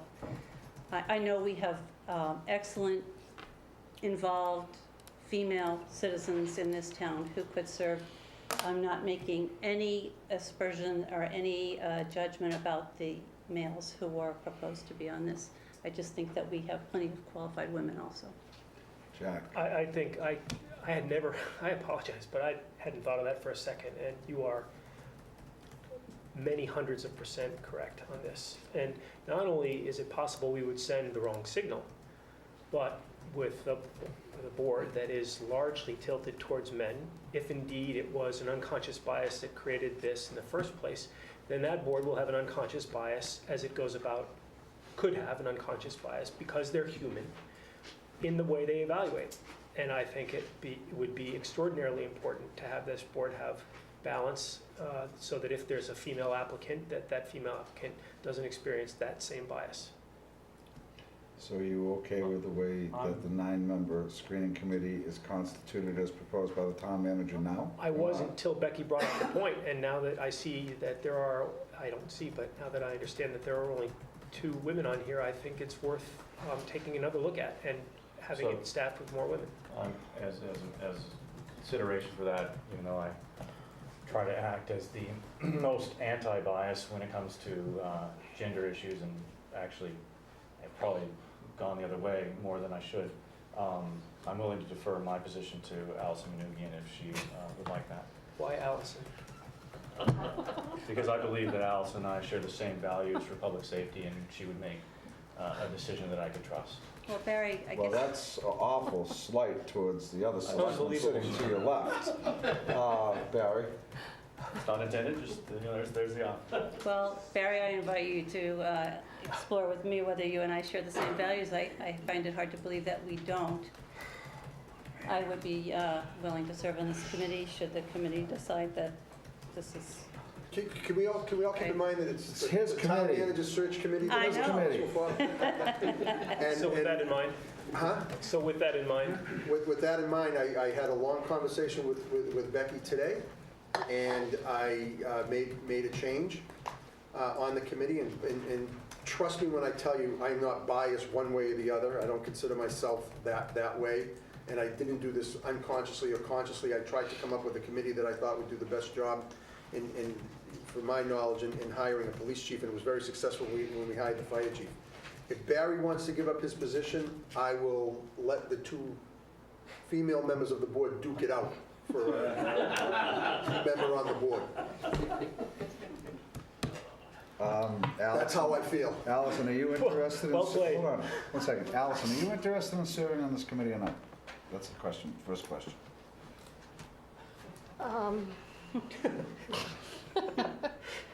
I just want board representation, 2 members on my search committee. how about both of them? Is this No, something that that we would- can ask the personnel board to look at or think about or talk about? You can absolutely pull me off. We do have a female member and a personnel board. Can we just say this is the town manager's committee, and I'm willing to change one of the selectmen for one of the female selectmen members? If I start going in, we have to have 5 females, 4 men. Let's not do that, please. I don't have a problem. If Barry wants to give up the seat, I went to, just so everybody understands why I chose who I chose the chair and the public safety liaison from the Board of Selectmen. And I want to make it clear that when I first read the categories that you were looking for, I thought that was totally appropriate, and I still think it's totally appropriate. I just think that it's important that we look for places to include a woman, and so we could consider adding a 3rd at-large citizen. Well, let's not go to 10. Well, on the other hand, I think that the decisions that this committee is going to make, if they're split, they're not decisions that are going to hold up. So just because, you avoid a tie vote of 5-5, but you would have gone forward with a 5-4 vote, I'm not sure that that's really I concur. reasonable. Yeah, but also keep in mind that we could have 8 females and me. I'm a man. I'm the one that makes the final decision of what comes to the Board of Selectmen. Well, Okay, I wait a take the minute, input. not because you're a man. No, but I'm because just you're the saying. town manager. Excuse me. But what I'm saying Because is- you're the town Yeah, because I'm the manager. town manager, I happen to be a man. Does that mean Thank I'm going to you. be biased? Okay. So I really don't want to get in, I did not want to have this discussion tonight. I made a change hoping to avoid this discussion tonight. Apparently, that change wasn't enough to avoid this discussion tonight. I will leave it up to Becky and Allison to decide who wants to replace Barry on the search And they committee. can both refuse, and that's fine too. Listen, so we can move on with our agenda, and I'm not trying to be dismissive of this issue. Allison, are you interested in serving? Because if not, Becky is. If you are, I think we can flip a coin or something. I'm personally completely comfortable with Barry continuing to serve, or with Becky. I think that Becky brings up a good point. I don't think that we can rectify it in one fell swoop. You know, I think it's something to be aware of. It's not something to start changing and stacking committees and subcommittees about.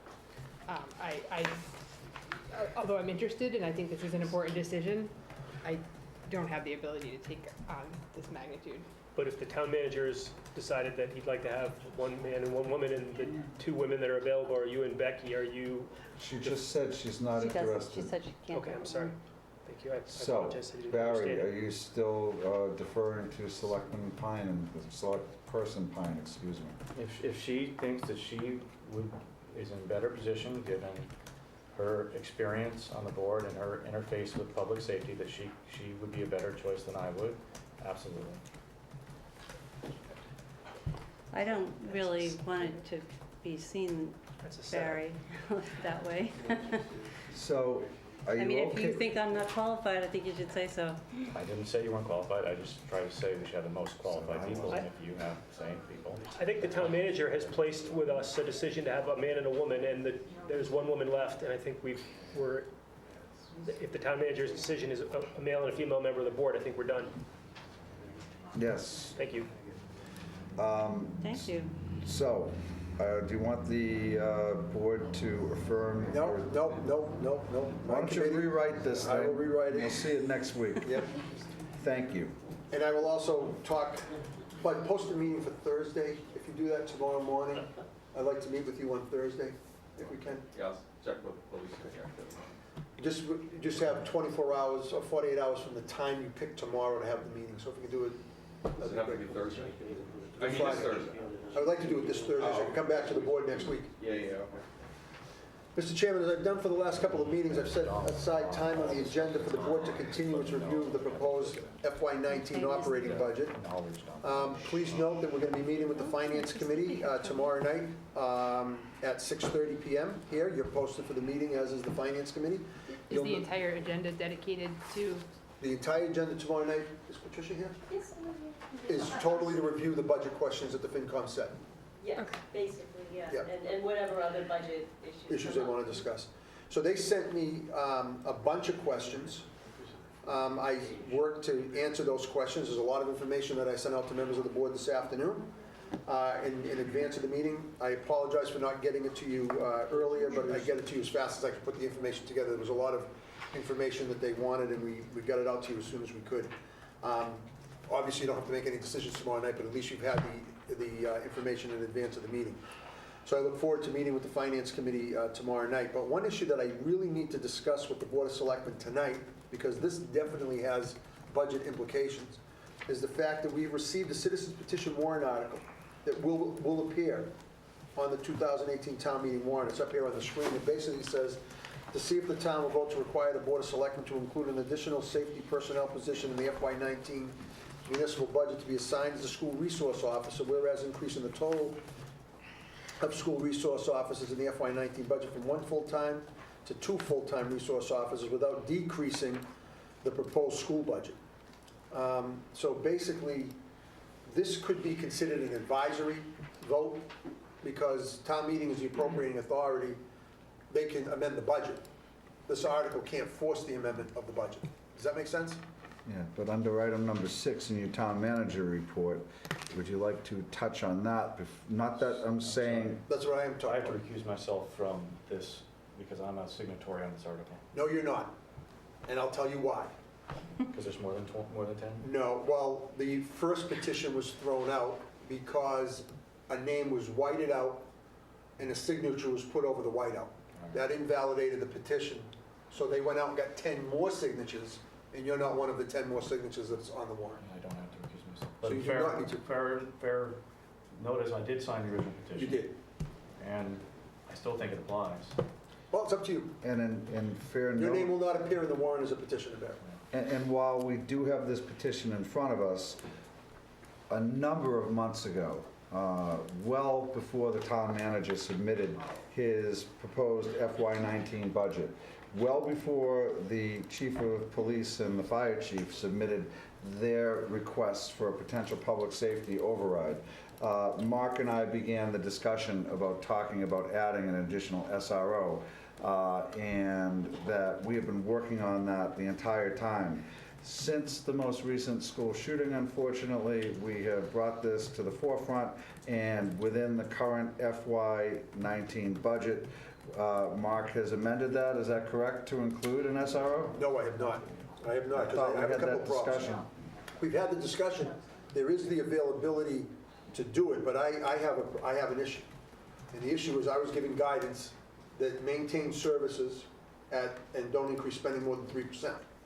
I've presented that budget, and this would put us over the 3% if we did this. If you didn't reallocate funds to Correct. make that work. Correct. And so I know that there's some additional funding that may become available that will increase our revenues, that would offset this increase and make it sustainable within the operating budget. There's been discussion with a member of the school department on whether or not there could be a reallocation of funds there towards this, which would be in violation of this last sentence of this. If the school committee, if town meeting votes to decrease the budget, doesn't mean the school committee can't submit a budget. So there's a way to do this, but I have not made any changes to the budget until I talked to the board tonight. But yes, Josh and I and Jack have been talking about this for a long time. Becky? Well, so I, before I even saw that this was on our packet tonight, and I had not heard anything about this petition, but I had thought about the fact that I know that the chief had said that another school resource officer was his top priority of the 4 potential new employees. And clearly, every issue that is a crisis flashpoint in our culture right now starts developing in teenagers, and having a resource officer in the schools is where we do some of the prevention that can help us all as a society. I guess my question, though, was going to be exploring the possibility of, within the current budget, and is there any way of reallocating, redistributing workload to have 2 people doing the job, maybe not full-time, but to have more personnel being school resource officers without actually adding a full-time employee? Before we go to Jack, Mark, do you want to address Becky's question? Well, that is a discussion that I think we need to have with the police chief. Yeah. I know that the matrix audit came in and made certain statements about the manpower within the department and whether or not we had the availability to reassign certain positions. I think the chief of police disagrees with that statement. So I think, Becky, to answer that question, I would want Donnie Palmer sitting here to have that debate with the selectmen. I will say that the criteria, the national criteria that you have for school resource officers is 1 officer per 1,200 students. We have 2,398 students in the Groton-Dunstable School District. We have 380 students at the Groton School, and we have 406 students at Lawrence Academy, which puts us over 3,200 students, which would say that we should have at least 2, maybe 3 resource officers. And that doesn't count the day schools and things like that we have here in town. So I would invite the police chief in to have that discussion. Okay. I hope that answers the question. Jack? 2 pieces. Just the first one to address Mark's point about the numbers of kids we've got within our town and our direct responsibility for municipal schools, we have the 2,400, which would be roughly a 1,200 ratio to.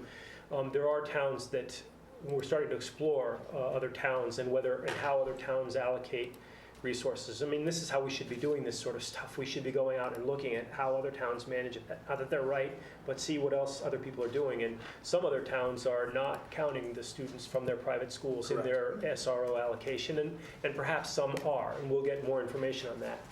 But with regard to affordability, I did want to mention this, and Mark and I have been doing a fair amount of work lately on this particular thing, and we've had some discussions with some local entities, and I won't go any further into that, but about the need for resources and the times that we're in, and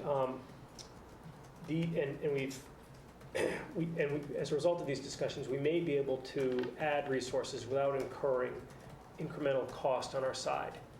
We'll know more in the very near future, but effectively, this would mean additional revenue to the town to cover the cost, specifically the cost of SROs. It might mean, Mark, that we have to pay something, a portion of an SRO, right? Mm-hmm. And I think we've got some other municipal entities here, the town entities, that might find it interest or might find some willingness to contribute to this as well. I don't know if there's anyone else in the audience that would like to speak to that as an issue that they're considering. But I'm encouraged by the possibility that we'll have some additional revenue coming in specifically for this issue. And that was the issue, Josh, that I was alluding to before. Understood. Couple questions out here from the audience. Marlena?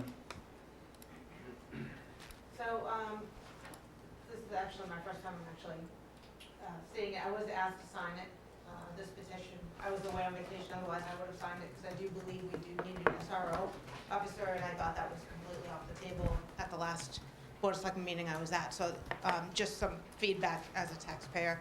I see the reasoning of why the petition was done. I guess where I'm looking at as a taxpayer, and not only just the municipal budget, but the school budget, when I look at a $15 million budget, and then I look at, a $41 million budget as far as the school and the town, and over about 1,000 line items between the two of them, to not somehow come up with reallocation to acquire an SRO is a little, to be totally frank, ridiculous to me.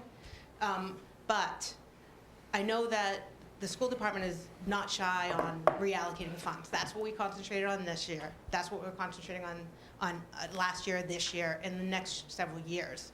So I don't think it's outlandish to think that if we can find some reallocation this year, to possibly ask the school board, which I wouldn't be shy in doing, to try and help make that happen. But with that said, I want to be very clear that I do not feel that an SRO officer falls under the school budget criteria. It's a safety personnel. I do firmly believe it should be in the municipal budget. That doesn't mean that there can't be collaboration to make it happen, but I do think it is a municipal budget line item. In addition, I understand that there's some concern that perhaps Dunstable is not participating in that cost for the SRO. Again, what I wanted to let you know is I know that Dunstable school committee representatives have spoken with the chief of police and the board of selectmen to let them know that we do believe, or Dunstable representative felt, that we do need another SRO. It's more than safety, Becky, you touched upon it. It's preventative maintenance, and quite honestly, Jack, I really don't care what any other district is doing. We have a huge drug problem. We have safety issues, and we need to take care of them, regardless of how Westford's doing it, Acton-Bucksborough. I can tell you what's going on in our district right now doesn't make me happy as a parent or as a school committee member. So I think we definitely need an SRO. I think we should go up to the state suggested amount of hours, which would be 2 for our district, and for our district, and if we need a third for private nonprofit schools, have at it. But as far as I'm concerned, as a taxpayer, I believe that we need those 2 positions. So that's all I want to share. Thank you, Marlena. Do you want to respond to what Marlena said before Bud goes, or is this a different comment? Bud can go ahead.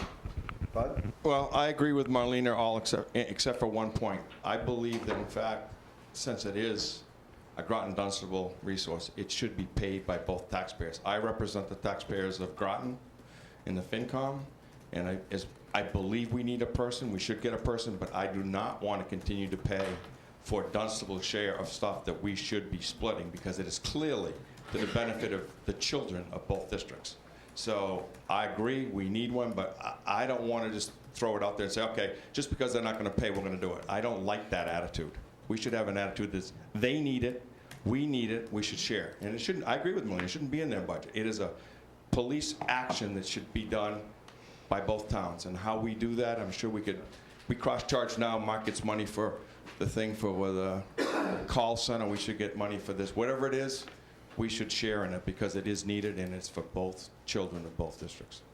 Certainly, it would make sense to see the town manager reach out to the town administrator and the Dunstable Board of Selectmen concerning the current SRO as well as the future SRO to explain that we're considering adding one, and basically we've been subsidizing the existing one through Groton taxpayer dollars to the benefit of the entire district. So Mark, I think that you should reach out to Tracy, initiate this discussion, because if we want to have any likelihood of success, should this be advanced to Springtown meeting, that's going to be an important consideration.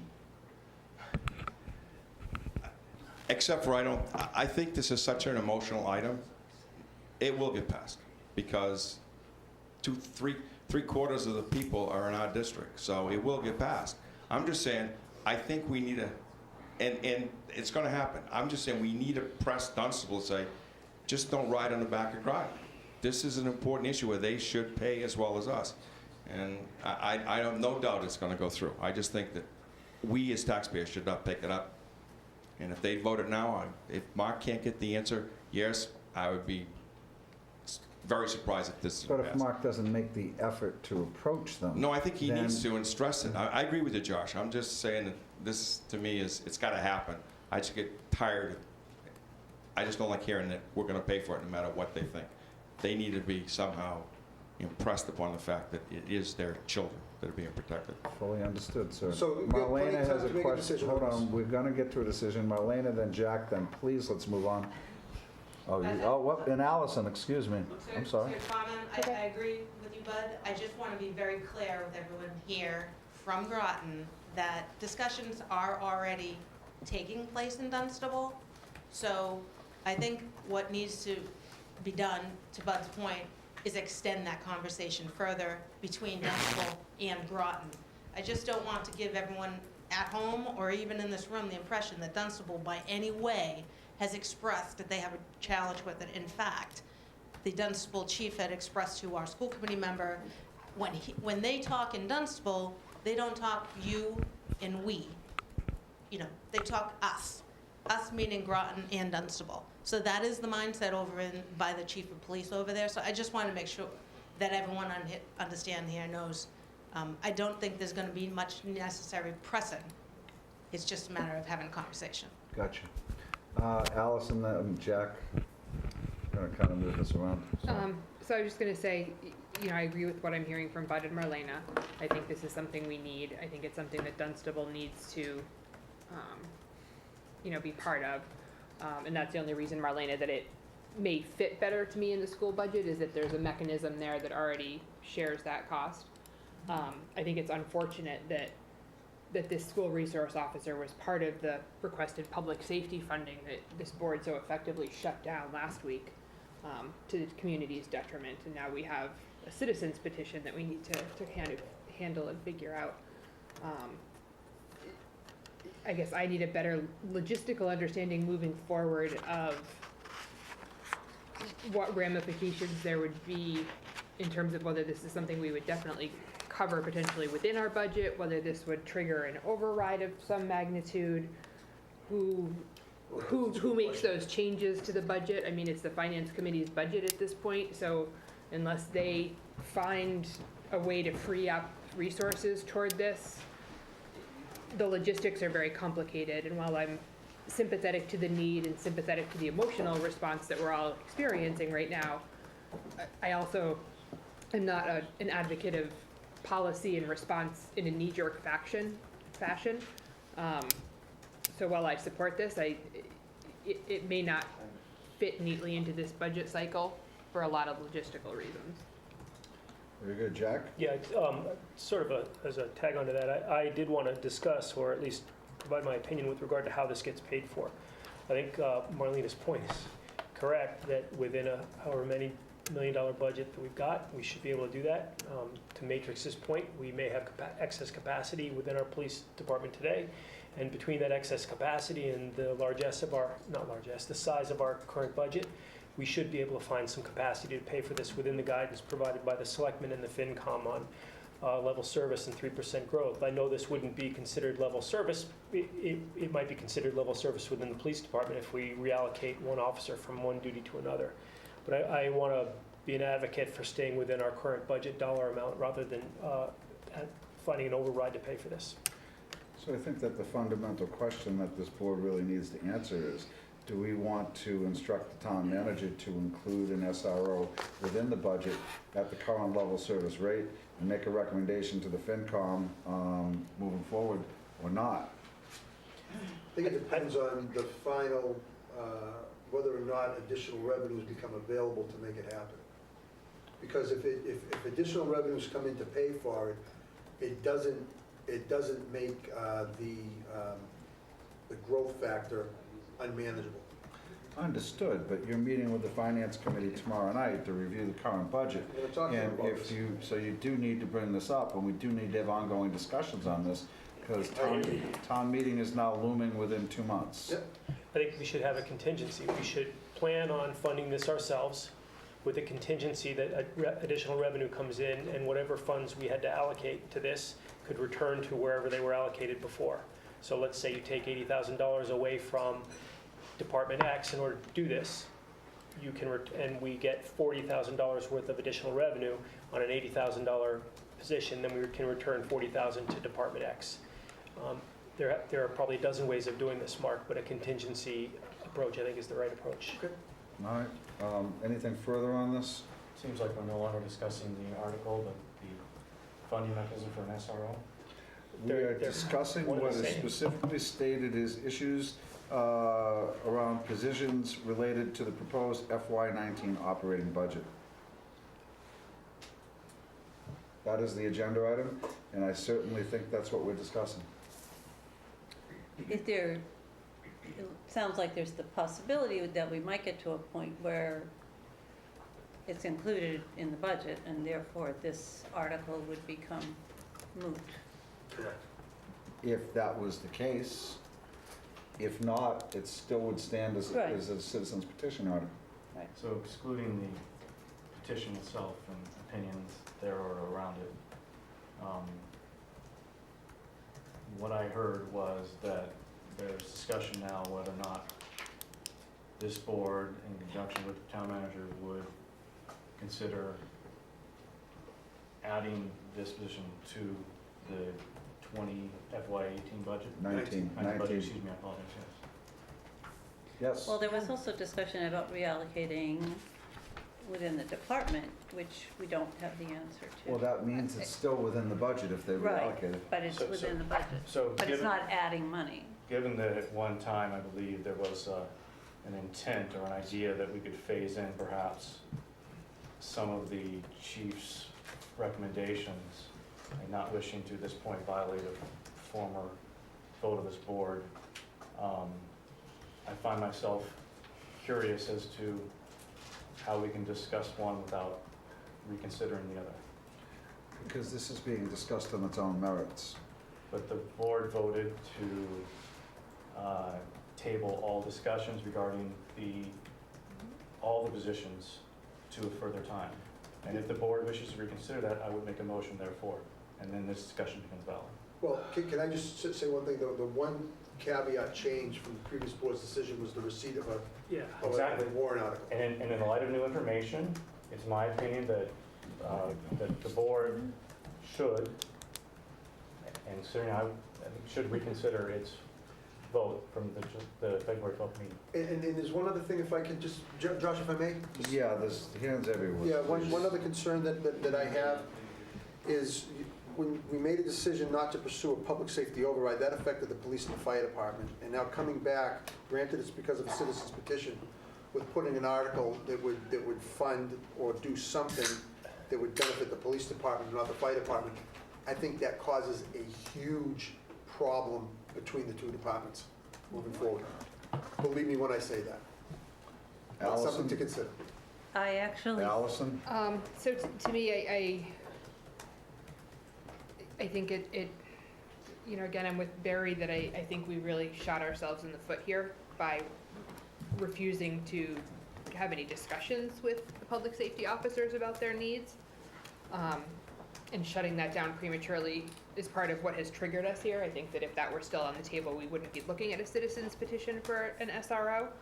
I'm struggling to understand a little bit, you know, that it as of 2 months ago or a month ago, this wasn't a priority to be within the budget on the municipal side or from the school side, and now all of a sudden we're talking about, you know, swiping to the side any number of important priorities that we felt should be included in the budget now to incorporate this. And, you know, again, it's a very emotional issue, and I'm not unsympathetic or unaware of things, but I'm hard pressed to see what has changed in our community in the past 2 months that would make this a priority over the other spending that we had prioritized. You bring up a valid point. Jack, I'm going to move to you in a second. However, that said, we have two choices. We either entertain, or three. We entertain this as part of the FY19 budget. We do what Barry said, which would be make a motion to reconsider the public safety situation, or we do none of the above and allow the citizens petition to move forward. That's how I see it. I agree. I mean, I think regardless of how we choose to move forward, we've created something of a mess yet again. Well, So, I think Jack had his hand up first, and then I'll get to the other two Yeah, selectmen. I'm reluctant to fail to address one issue because it might cause another department to say, well, they got something, why don't I get something? If that's our problem, if we have a problem with that, we've got a much bigger problem than needing an SRO. I think we've got a bunch of very professional public safety people, and I'm going to trust that they realize that they operate in a time of constrained resources, and we do our best. So I'm not going to worry about that. And I think if we do worry about that, then the public should have great concern in our judgment. We're talking about this because a citizen filed a citizen's petition that has cost that we have to address, and that has cost associated with it. That's why we're talking about this. The fact that we had a public safety override request for hundreds of thousands of dollars, and we set that aside, and that someone's brought forward a citizen's petition for a portion of that today, says today we need to consider that piece. So I think we should be focusing on considering that piece. If we start to bring in the idea that this triggers undoing prior votes and expanding our consideration of spending, I think what the public will just think that we go like this. We have no idea what our direction is. So let's, I say, move forward on this citizen's petition, figure out whether or not we fund it or how we'll fund it. Whether or not we don't have a choice as to whether or not it gets implemented. If town meeting votes yes, it's implemented unless we want to go against the will of town meeting. So let's figure out how we fund it if town meeting says yes, or let's figure out how to fund it to make it a moot point for town meeting. Point of order. Yes, sir. Did or did not vote on February 12th preclude any budgetary discussion regarding the proposals by the police chief or fire chief? It included moving forward with tabling a public safety override and forming a task force to assess the situation, to bring recommendations to fall town meeting.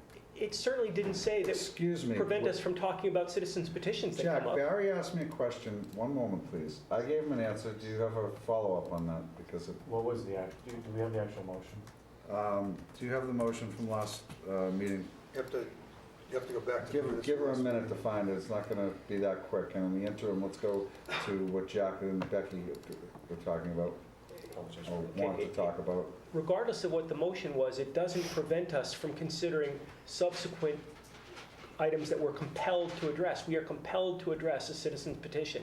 We can't not discuss the funding, the very real $80,000 cost of a citizen's petition, simply because of a motion we made earlier that didn't anticipate this.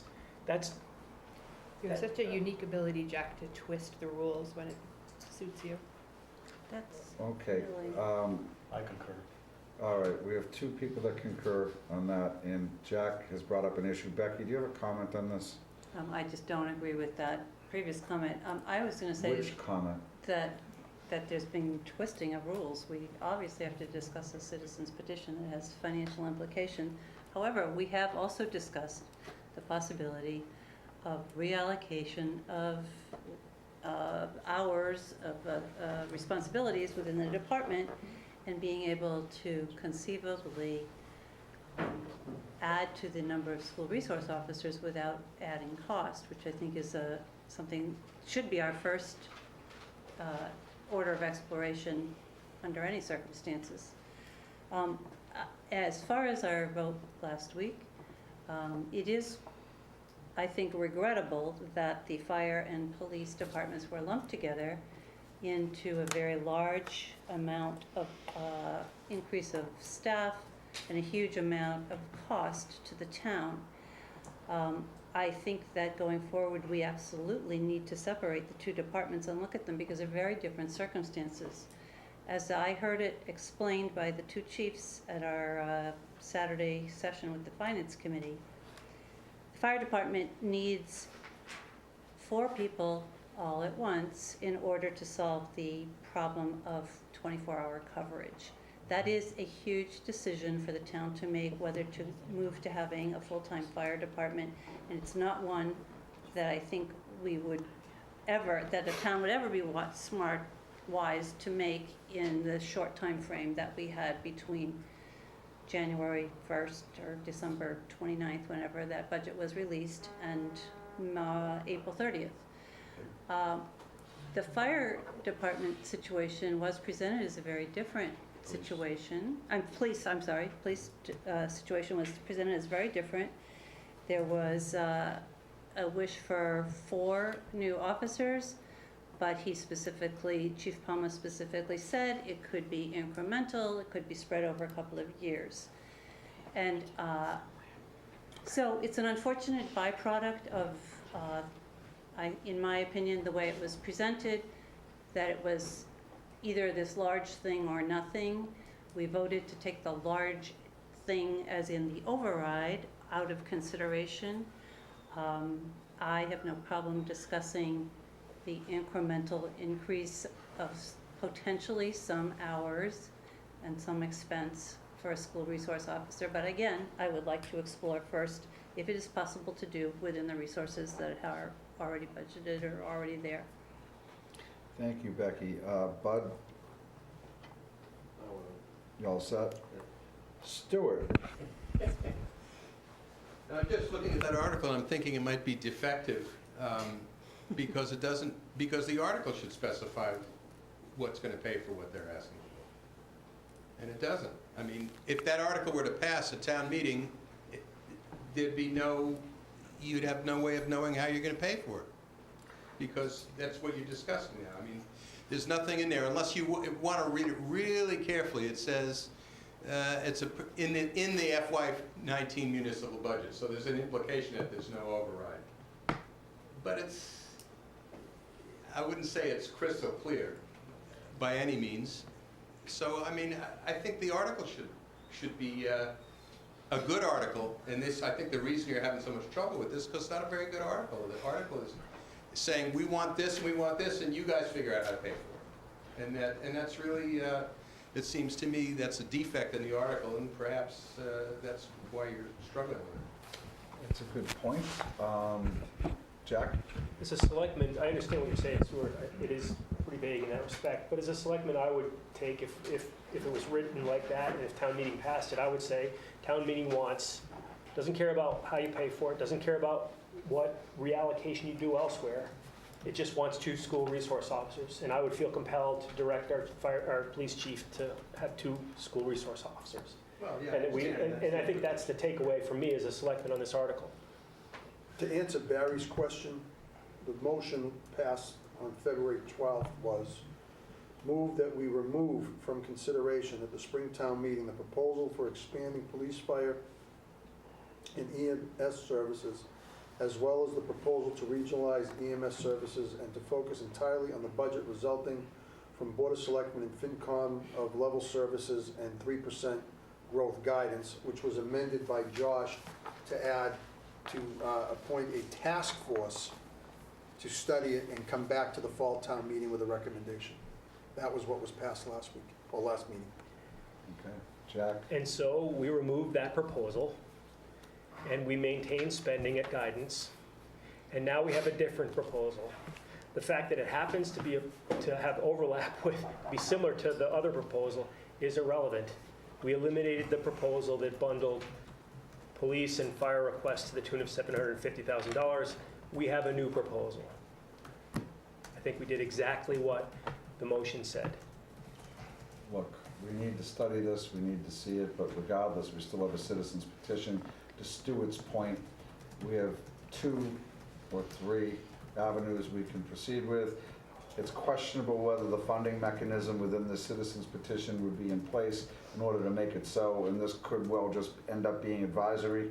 If we are to move forward with adding an SRO within the current budget, it comes at the detriment of having the selectmen pit in selecting police over fire. And if we do that, then the fire department could feel slighted by this action. But they shouldn't. That's I'm not- sorry. We're enabling that right now. Josh, do we need a vote on something, or have we We discussed need to this? decide if we want to include and instruct the town manager to include an SRO within the FY19 budget, or propose that to the FinCom, or proceed down the line with the citizens So petition. can Well, the we citizen- request that we get an understanding of what the cost would be, whether there's any ability to change assignments or hours within the current police staffing, that we get some sort of preliminary understanding from Dunstable of their interest/ability to participate in this, and that then we can talk about it? And Yes. If it's $100,000, it's a very different discussion than if it's 20. Yes. So I think we need a Mark, lot more why don't information. you do all of the above? I'm writing it down. And why don't you report back to us next Monday night? I doubt I'll have everything ready for you next Monday night. Why don't you That's all update right, us we already next got a Monday night package as on to the where next things Monday. stand, so we can move forward with this? And at the same time, make the FinCom, other than those who are here tonight, aware of what we're looking at. Since we're already considering one item from the police chief's proposal, should we go down the road of putting items on the agenda for next week to consider other items on his proposal? We're not, we're considering a citizen's petition. Which happens to also coincide with the item on his proposal. Well, it also happens to coincide with the wishes of some members of this board that we find a way to increase the school resource officers in our system. We have really discussed this at length, and not that it isn't a worthy discussion, but we need much more additional information than we currently have at the moment. I beg that we bring this back next Monday night for an update and to get additional information so we can then decide what we want to do with this, please. Okay? We certainly have discussed this. You can't say we've glossed Yes, it over. I agree. Okay? So, moving right along. Mr. Chairman, into other business, the first item is to determine if the Board of Selectmen will place a question on the 2018 ballot, asking residents to approve or reject the sale and/or cultivation of marijuana, and to review the chief's response for information. Okay, would you, Jack, you asked for this, is this not correct? Yeah, I apologize.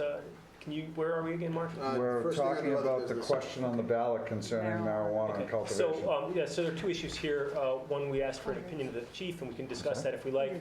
I think we got a copy of that. But the other one is, in my experience, there's been great interest in our town, and actually in many, many towns around us, that we include on our ballot in this spring a question of whether we should or should not allow the cultivation of marijuana and/or the retail sale of marijuana.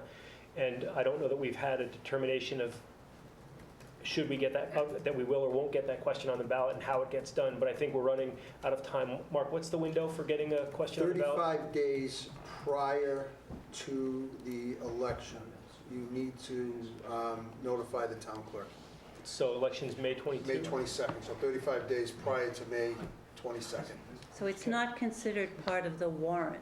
It does not have to be, it can be a separate question 35 days prior, but it would be posted because They all if you get- get it to me, the sooner you get it to me, I can put it in the original. I wouldn't want you to wait till the 35 days. Yep. I want you to do before April. So, so the question to the board here is, do we want to determine whether or not we would like to affirmatively ask for that question to be on the ballot? And if not, if we need more time, what do we need to consider? Can I ask a question? Sure. Are you asking for a question that would ask for the public input, whether or not to do it? Are you asking for a question that would ban it? Because there's a whole different set of circumstances we have to follow on that. And I asked Takashi to be here, and I think members of the planning board to be here to address the aspects of banning. And I think that's an important part of the discussion. Yeah, the question that I'm hearing people want to have on our ballot is, shall we allow or not the retail sale of marijuana in town, or shall we do whatever it takes to prevent the retail sale of marijuana in our town or the cultivation of marijuana So in our town? it's more of a poll than it is the outright, because you have, the planning board has submitted articles on the warrant that would extend the moratorium through the end of the year, and that would set forth the parameters, the zoning in which would allow for that type of use. I guess what I'm saying is that the answer to this question would guide us in terms of our creation of zoning regulations to create regulations that make it impossible to sell or grow, or do make it possible to sell or grow. Jack, are you talking about commercial cultivation? Yeah. Or are you talking about all cultivation? No, commercial. Well, let's be specific on that. All right, well, okay. So So- the process is, as Mark was alluding, and I would defer to anyone else here, is far more complicated than we're making it sound right now. I think it's going to be really, really hard to have this conversation without very specific verbiage in front of us that would suggest a ban. Ultimately, unless we want this to just be a non-binding survey like we would do through the light department or something, we need to be really, really careful about how we're crafting it, what steps we're taking in what order, and how we're protecting our community regardless of what outcome we want. I think our town council, if I just want to address this, our town council could probably find verbiage from the multitude of towns that have already done this and to help us to figure this out. In fact, I'm sure our town council has helped to write that verbiage. I apologize. Back. I understood from when you had, and I appreciate the fact that you've taken the lead on this, Allison. I understood that we will, at town meeting, be presented with a vote on a moratorium, which hopefully we will all pass, and that we will also be presented with zoning, which hopefully we will all pass, that will be in place in the eventuality that a marijuana comes available. However, I think we've all been aware that there was a certain amount of citizen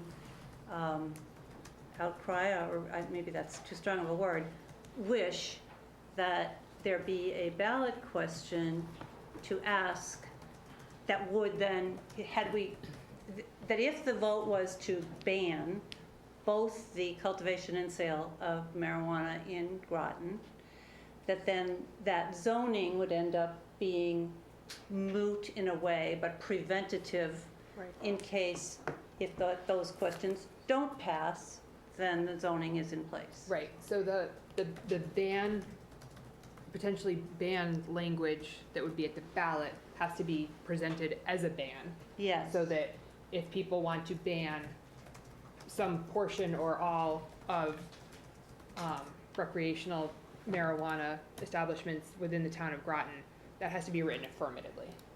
Otherwise, it doesn't. Do you wish to ban the sale? Is that, you mean, written? No, it has to be written such that, go ahead, Russ, you can tackle this Yeah, one. Russ, please add something to this if you can. I think this is a question of both majority and supermajorities. Right now, the planning board has moved forward with, as you described, both an extension of the temporary moratorium and then proposed regulations that would govern the sale, cultivation, all marijuana establishments. And the reason we're doing that is because as a result of the 2016 ballot, Groton voted in the affirmative, 56%, and we are deemed to be a community that has opted in for that. Now, if we don't have regulations in place, any marijuana establishment, once the Cannabis Control Commission starts issuing licenses, without any zoning in place, a retail marijuana store would have the same level of scrutiny as, say, a shoe store or a candy store coming into town, which is not very much. The process for outright banning of marijuana requires both as Allison said, a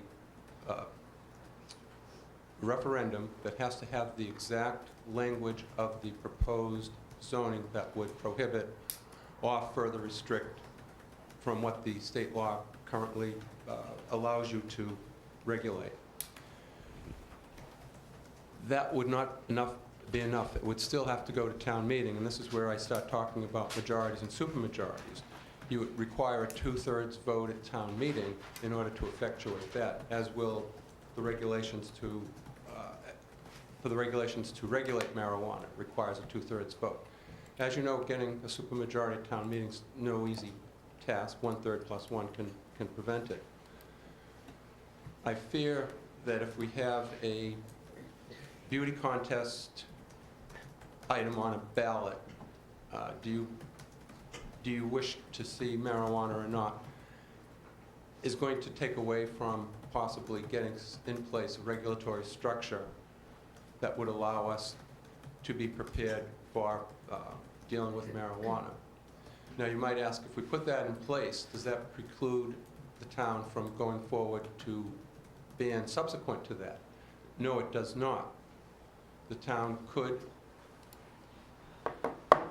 the selectmen could, or whoever wants to initiate something, could initiate a proposed zoning that would outright prohibit marijuana commercial cultivation or retail sales. And from the date of the first public hearing notice of a zoning, there's a look-back period. So any permit, special permit, building permit that's issued subsequent to that date would be subject to complying with that provision. So it wouldn't put in place a provision where we have regulations and somebody could sneak in. But, I mean, if that's the way that the town were to do it, I would suggest that we move forward with what we're proposing with the temporary moratorium extension, and then proposed regulations, which if adopted would supersede the temporary moratorium. Then after town meeting, if there's strong community support that they want to see an outright ban, they have to go through both a zoning amendment as well as a referendum. It would require a majority vote in the referendum, and it would require a 2/3 vote. And they both have to be of a proposed zoning of similar language. So we would need to be very clear with the referendum. My concern is if we start having cross currents, Right. my big fear is we end up with no marijuana regulation in place, a proposed ban doesn't materialize, and we end up at the end of the day with no regulations in place. When is the planning board's hearing on the proposed zoning regulations? We've already had it. Early We're February. teed up for town meeting. So you're all ready to roll? Yep. Correct. The articles have been submitted, they'll be on. So then if, Jack, you want to see a question, ballot question, then you need to read what they've had as part of their zoning and go to town council or have town council get some language on it and then bring it back to the board. So I think the next step That- would require both an understanding of what the final zoning verbiage would need to be for a ban, and then also an understanding at the referendum level of what do we want to ban? Do we want to ban retail? Do we want to ban cultivation? Do we want to ban, there are 8 Those or are the 9 two. categories. No. No, there are 8 or 9 categories. Barry, you want to chime in? I have questions, excuse me, I don't have opinions because I still need to understand information. Is there a time limit between when the referendum can occur and when the town meeting vote has to occur? I think just under what the zoning would be, I think there's a 6-month, that a planning board public So hearing has to be held 6 months before the referendum, or vice versa. But the And the language referendum has to and the match. planning board hearing, say for an outright ban you're talking about? Yeah, They can, it doesn't matter which one occurs first. my question, okay, let me rephrase it a different way. If we were to place an article on the ballot for May 22nd, could the vote by town, based on that referendum, take place at fall town meeting, or is that too long? No. I'm confused. but I'm the- not sure why but- we need the second. I But if don't- Because you have to have town meeting ban and, I'm sorry, you have to have the referendum say banning, Yeah. and then you have to have a town meeting say banning, Why? Why? because that's the law. state law. That's the process in order to outright ban it or further restrict from what the state allows you to put in place for limitations. So to So me, you it's- have, I'm sorry, I'm just really confused here. So you have a ballot question, and the town, let's forget how we word it correctly, and the town, let's say, votes no. We do not want marijuana in any way, shape, or form in our town. What has to happen at town meeting? A 2/3 vote To do To what? amend the zoning. to ban it, to amend the To zoning. adopt the It's- zoning it's- that would, to adopt the Ban zoning that would marijuana. ban marijuana, correct? And if we go to town meeting with 2 competing articles, you know what? We're going to end up with both of them But not wait. getting the 2/3 vote. Why Right. do we have to have zoning that bans it? Because that's the mechanism If that we- we use Because locally that to is- ban it. Because the Groton, state. no, it's because Groton already passed it once, that's why. Well, if we didn't pass it? That's, No, we passed, But we already did. we passed the Oh, because vote. we voted Yeah, yes right. on the, Because Yeah, that's 56% of the people at the polls Right. voted in favor That's of it, why. and that's Bless you. why this mechanism's in place. Now, I would also point out that there was a survey that was sent out by the electric company Should we just do our that presentation, Russ? that asked Please the don't. question, not just, will you support marijuana, but it said, do you support marijuana establishments in Groton? And it was a favorable vote by the same 56%, which I found to be quite striking. And from our public forums, our planning board has had public meetings in addition to our public hearing on this. We have not seen a groundswell of support saying this is going to, I just don't think it's going to happen. My big concern is that we end up with no regulation in place. yeah, agreed. Understood. Let's So, try and get I'm in Barry. favor of keeping the current town meeting the way it is, and get those, That by no means precludes a subsequent correct. going into outright And undo then it. I am in favor of letting the people feel that they have spoken, because I'll be honest, there are individuals who fail to consider the idea that when they voted on a statewide referendum of marijuana, that they might have to contend with in their backyard. I don't agree with that necessarily, because why should it matter one way or the other? But people deserve the opportunity to tell us once and for all, a majority vote, whether or not they like it. Now, that doesn't mean it's not going to happen, because then it still has to go through a town meeting with a 2/3 majority, where I suspect the bar might be high enough that it's not going to matter. But I still think it's valid that the individuals, as a democracy that we are, have the opportunity to tell us whether or not, what percentage of them would like or not like, by base vote, a certain type of establishment in our town. It doesn't stop us from doing what's there. We can word them correctly on the ballot.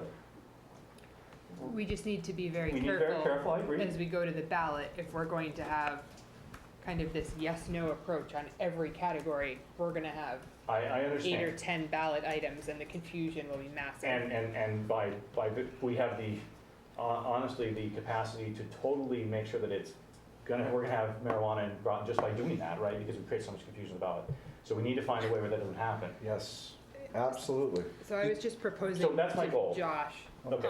if there's interest, I don't know, Russ, if you're available, that perhaps next Monday night, Russ and I, or I can present what we did at the forums on marijuana that laid out fairly succinctly and clearly the path forward that might give folks a better understanding of where we're at. How long is the presentation without Q&A? Oh, what, 10 10 minutes? minutes?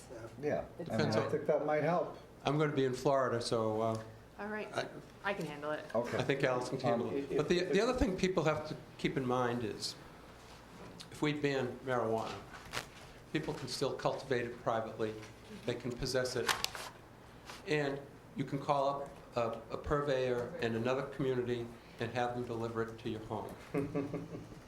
We got it.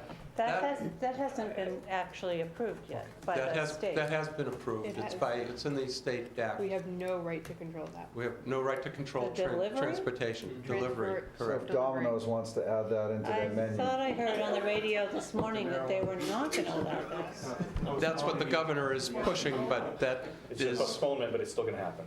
that's, the regulations don't override the law. Okay, Jack, and we're going to try, then go to Aaron, and then we're going to try and bring this to conclusion for tonight. Jack? My main point was something else, but I do want to address this issue that a survey suggested that people were in favor. This survey is a notoriously unreliable survey. The same basic mechanism for surveying returned the same basic number of responses, which said that half of the respondents said that they had attended the last town meeting. So 600 respondents, 300 of them said that they attended the last town meeting. It is impossible that a survey that says half the people attended town meeting is representative. There's no way half the people in our Unless they town. did the survey 3 times. There's no way that half the people in our town attended town meeting. So, I want us to be careful about relying on surveys. Okay. I want to be careful on relying on surveys. Conversation in the room, please. So we should be careful about relying on surveys like that to imply community will. The way to understand community will is to you can go to a town meeting. That's not overly representative. It's a great governing body. But the way to understand town will is at the ballot box. All I care about is giving people an opportunity to vote on this. And I just want us to figure out how to do that. And all that information is available. So if you have strong feelings, I think, about what you want that verbiage to be, I suggest you take a shot at it and bring it to us. That's what. Well, I think the verbiage is less important than the will we or won't we. And I think that's the question Depending here. on think what the the verbiage verbiage is is going to incredibly important. dictate will we or won't we. Could we ask town council, Mark, to give us what he would suggest as the wording How for about, a ballot question? how about if For what? I'll take that if you like, We have Mark. to let him know what we're looking to do. To gather, to allow I people got to talk to town council tomorrow in Prescott. I can talk to him. Yes. The question is, how do we word questions so that people can vote to ban it in Groton if they want to? And I think the timing's also important because you don't Absolutely. want to end up with nothing on the books. That's why you have articles proposed for zoning right now, which I think is extremely important to move forward, and not to diminish, Jack, something at the ballot. But, you know, if you want to have belt and suspenders, it often helps to start with a belt. What do you but say? not all. Tell me what you mean. What I'm saying is to get the zoning in place for the time being and have the Absolutely. moratorium in place does not preclude the ability to, A, put something on the spring ballot or at a subsequent one. But the reverse is also true. Putting something on the spring ballot does not in any way say, do not vote for these things at town meeting. But confusion can lead to unintended votes that go the way against what you're looking for. I think if you go to town meeting with a zoning regulation and you say the town, in an election with 3,000 people or however many vote, has said this, I don't believe that town meeting will vote in opposite what a ballot vote has rendered, as long as we provide a well-constructed, as long as we provide a well-constructed set of questions. But we're talking 2/3 versus majorities.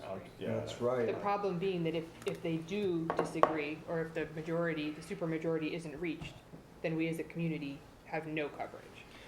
But no, not if we have voted the zoning that they're proposing. That's not what he's So talking about. bring forward bring forward the wording for a proposed ballot question, and let's make sure it's Right. consistent So the with that. proposed I'm fine ballot with it. I question- think we're all fine with that. So the Yeah. proposed ballot question is to ban. Becky said something different than what Jack said. Exactly. Becky said a ballot question to ban. Jack said, do you or don't you? That's two very Okay. different questions. But, So but what's the the, question? no, the result we want to find out is, do you want to allow cultivation? Do you want to allow retail sales? And it gets more, it's more subtle than that. That's why that's why town council needs to be And, involved. but ask, yeah, he must have, I mean, they must have done this already, that it's They have. certainly current in all across the state. And I, Those ballot questions will basically be wasted because that doesn't cover the ballot issue that you have to discuss, that you then go to town Right, meeting. I'm asking the lawyer to do it, so it does. I know I don't know what it needs to say, but can we ask our town council to tell us? We can ask town council to get us a sample wording for what could be on a ballot and then discuss it further. How have towns done this in the past? Okay, yes, how have they done in the past? What has the wording been? And then we can discuss what that does to what's proposed for the zoning, Russ. Okay? I mean, we can talk about this until midnight, this one issue. We don't want to. However, we're not trying to sweep it down under the floor. Let's go to town council and let's get the answer. So are people looking for town council to draft something that bans all recreational marijuana? I'm not looking Is for that that. I'm looking to listen Well, for that. I really think don't that with the- care, what one way or we- the other, if you want to know the truth. What I understood that townspeople wanted was the ability to vote, and the, But that doesn't satisfy the state regulations. okay, so I'm asking, could our town council prepare questions that do satisfy the state and give people the ability to vote on this? Allison, do you understand what my goal was? I'm not sure I understand what I'm Okay. thinking right now, Barry. I appreciate that. I've been there. I would love to have the democratic process work in such a way that the town had an opportunity and a ballot to weigh in on the particulars to Groton. However that has to take place in your judgment, I trust that judgment to Right. give the people that voice. But it's not a judgment question. So the referendum needs to be written to say, yes, we affirmatively vote to ban everything, or any one or two or six of the 8 pieces. I understand. And in conjunction with that referendum needs to include the specific zoning regulations that we as a community would support by a 2/3 majority at town meeting to do so.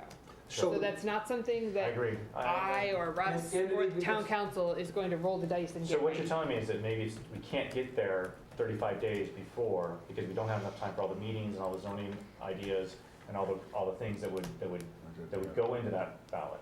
And you don't know if what proposed zoning is passed or not passed, because if it is passed, then your specific question would have to have language in to repeal what Okay. was passed, and you don't know So whether that's been adopted or not. So we're I- 2018. So what I'm saying is if you're going to do it, shoot to a fall. Yeah, okay, so 2018 Right. is 2018 is election year. We have to have an election at the ballot anyway. And by the way, it's not a local election, it's more of It's a a gubernatorial state election. election, And is it's it a not? gubernatorial election, so there might even be more representative people at the Senate too? at Senate. So there might be more people that are coming out to the ballots in Groton then. So we might get a better representation of voter populace. So can we Right. at least agree that yes, we want this, but maybe the proper timing is the fall to have this because we haven't need enough time to do that? I would think our town council would The advise interim is you could us. put in place proposed zoning before the fall town meeting, have the public hearing. Yeah. So if the proposed ban or further restrictions is ultimately adopted, there's a look back to the date from the first publication of the Yes. public hearing notice. Okay. So- And for the interim, there's a moratorium in place through the end of the year. Now, No, the moratorium, we're assuming gets superseded if the proposed regulations go in Right. place. Now, I hate the idea that businesses are going to have to wait and sit and because I want business, right? But But it'll only be to the fall. I know, but this is that we have to do the democratic thing and that government's slow. And that's And doesn't it make sense to do the town meeting vote before the ballot vote? Wouldn't that simplify I what think you're so. saying?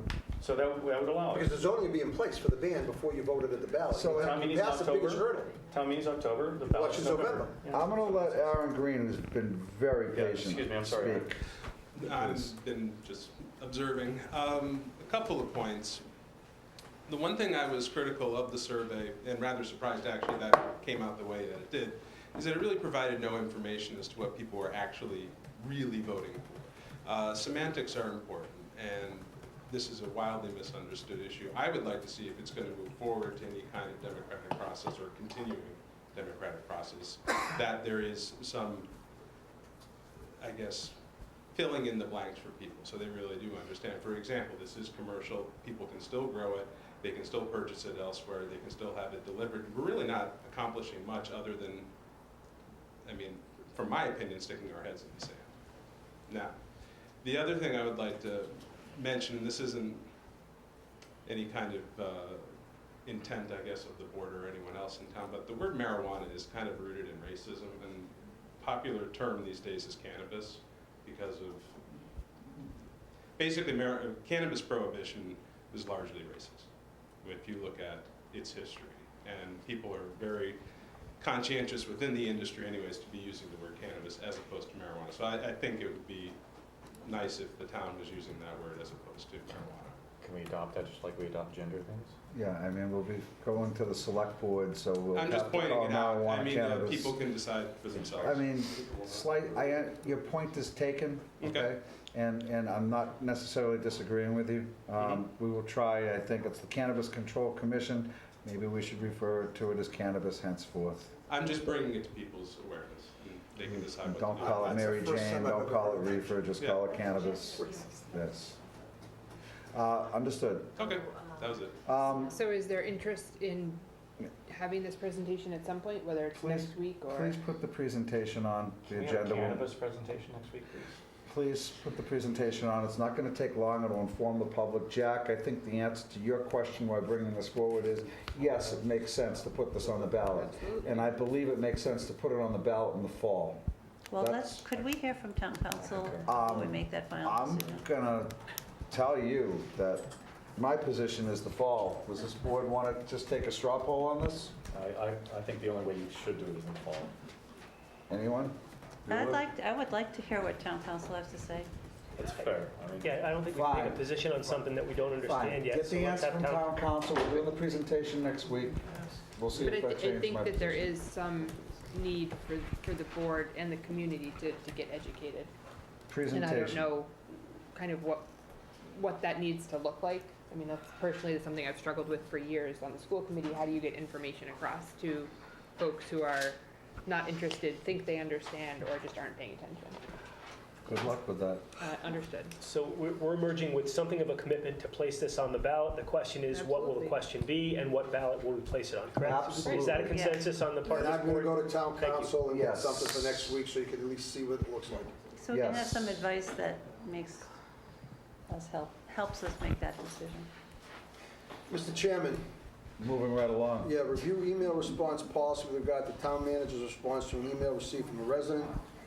I would ask you... On this agenda item, I ask that we please keep all residents' names out of the line of questioning and/or responses. It is a public record if somebody wants to see who wrote it. Hopefully, it's not written up It there. is written up there. What page are we on? There you go. That's just great. I asked this earlier, Mark, of you. What did you, I'm sorry, I said it was going to be in the packet, Okay, so now. I'm confused. There you go. Fine. Well, anyway, Not just, the way to do things. All right. well, you put the town manager's name on there. and- That's because you have a target on your back as well as the elected officials, but it's not okay Anyway. necessarily to expose residents' names during a public meeting if they did not specifically ask for it. Well, then I'm going to talk about a public records request that I received from the Groton Herald today that specifically asked for an email received from that resident by name in the town manager's response. Okey-doke. So it's out there. Here we Mr. go. Chairman. Thank you. The policy that the board has says emails received at selectmen@townofgroton.org shall be opened by the town manager and/or executive assistant in the town manager's absence or at his or her direction. If the email is requesting information that the town manager is capable of providing, the town manager shall endeavor to provide the information to the requester as soon as possible. All emails and responses generated by the town manager shall be forwarded to members of the Board of Selectmen at their respective email accounts. So we received an email, and in that email, there was a line in here that says, "This disconnect must be explained with supporting facts by those requesting additional funds from taxpayers." Well, that was a direct point on the town manager's proposed budget. So the town manager sent a response, and in that response, he forwarded it to the entire Board of Selectmen, Finance Committee, and everybody else. And I responded to that particular issue. I did not write on behalf of the Board of Selectmen. I gave a response based on the questions raised within the email in which I had knowledge, which the policy allows me to do. And I will also say that the email that came in is a public record. And now we're sitting here and we're saying that the town manager can't respond to emails. And I got to tell you, the policy allows me to do it. The response I thought was very well written, concise and to the point.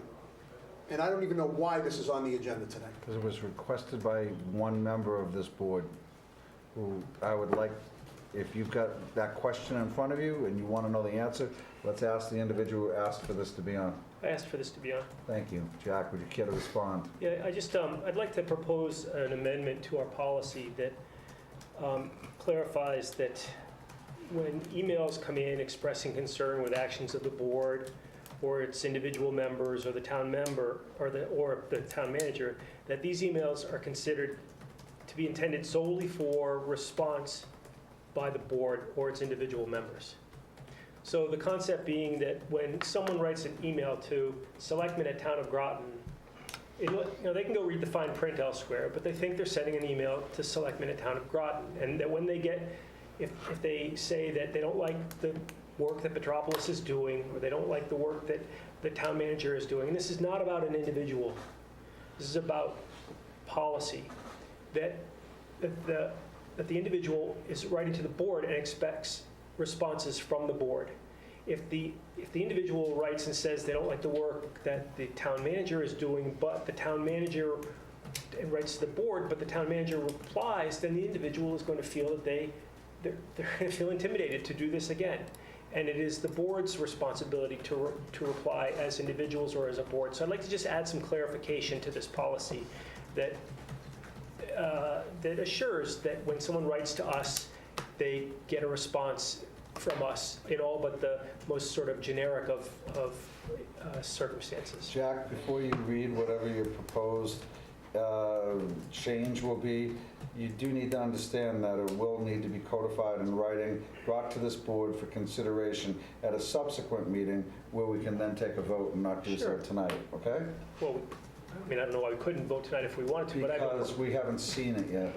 but I have no problem. Well, I mean, if it was... Because, if it was, quote, I don't excuse me. think we should take a position on something we don't understand yet. Quote, Jack Petropolis just like 10 minutes ago. So let him propose it. I'm just trying to... Using your words against you, because that seems to be the only thing that matters to you.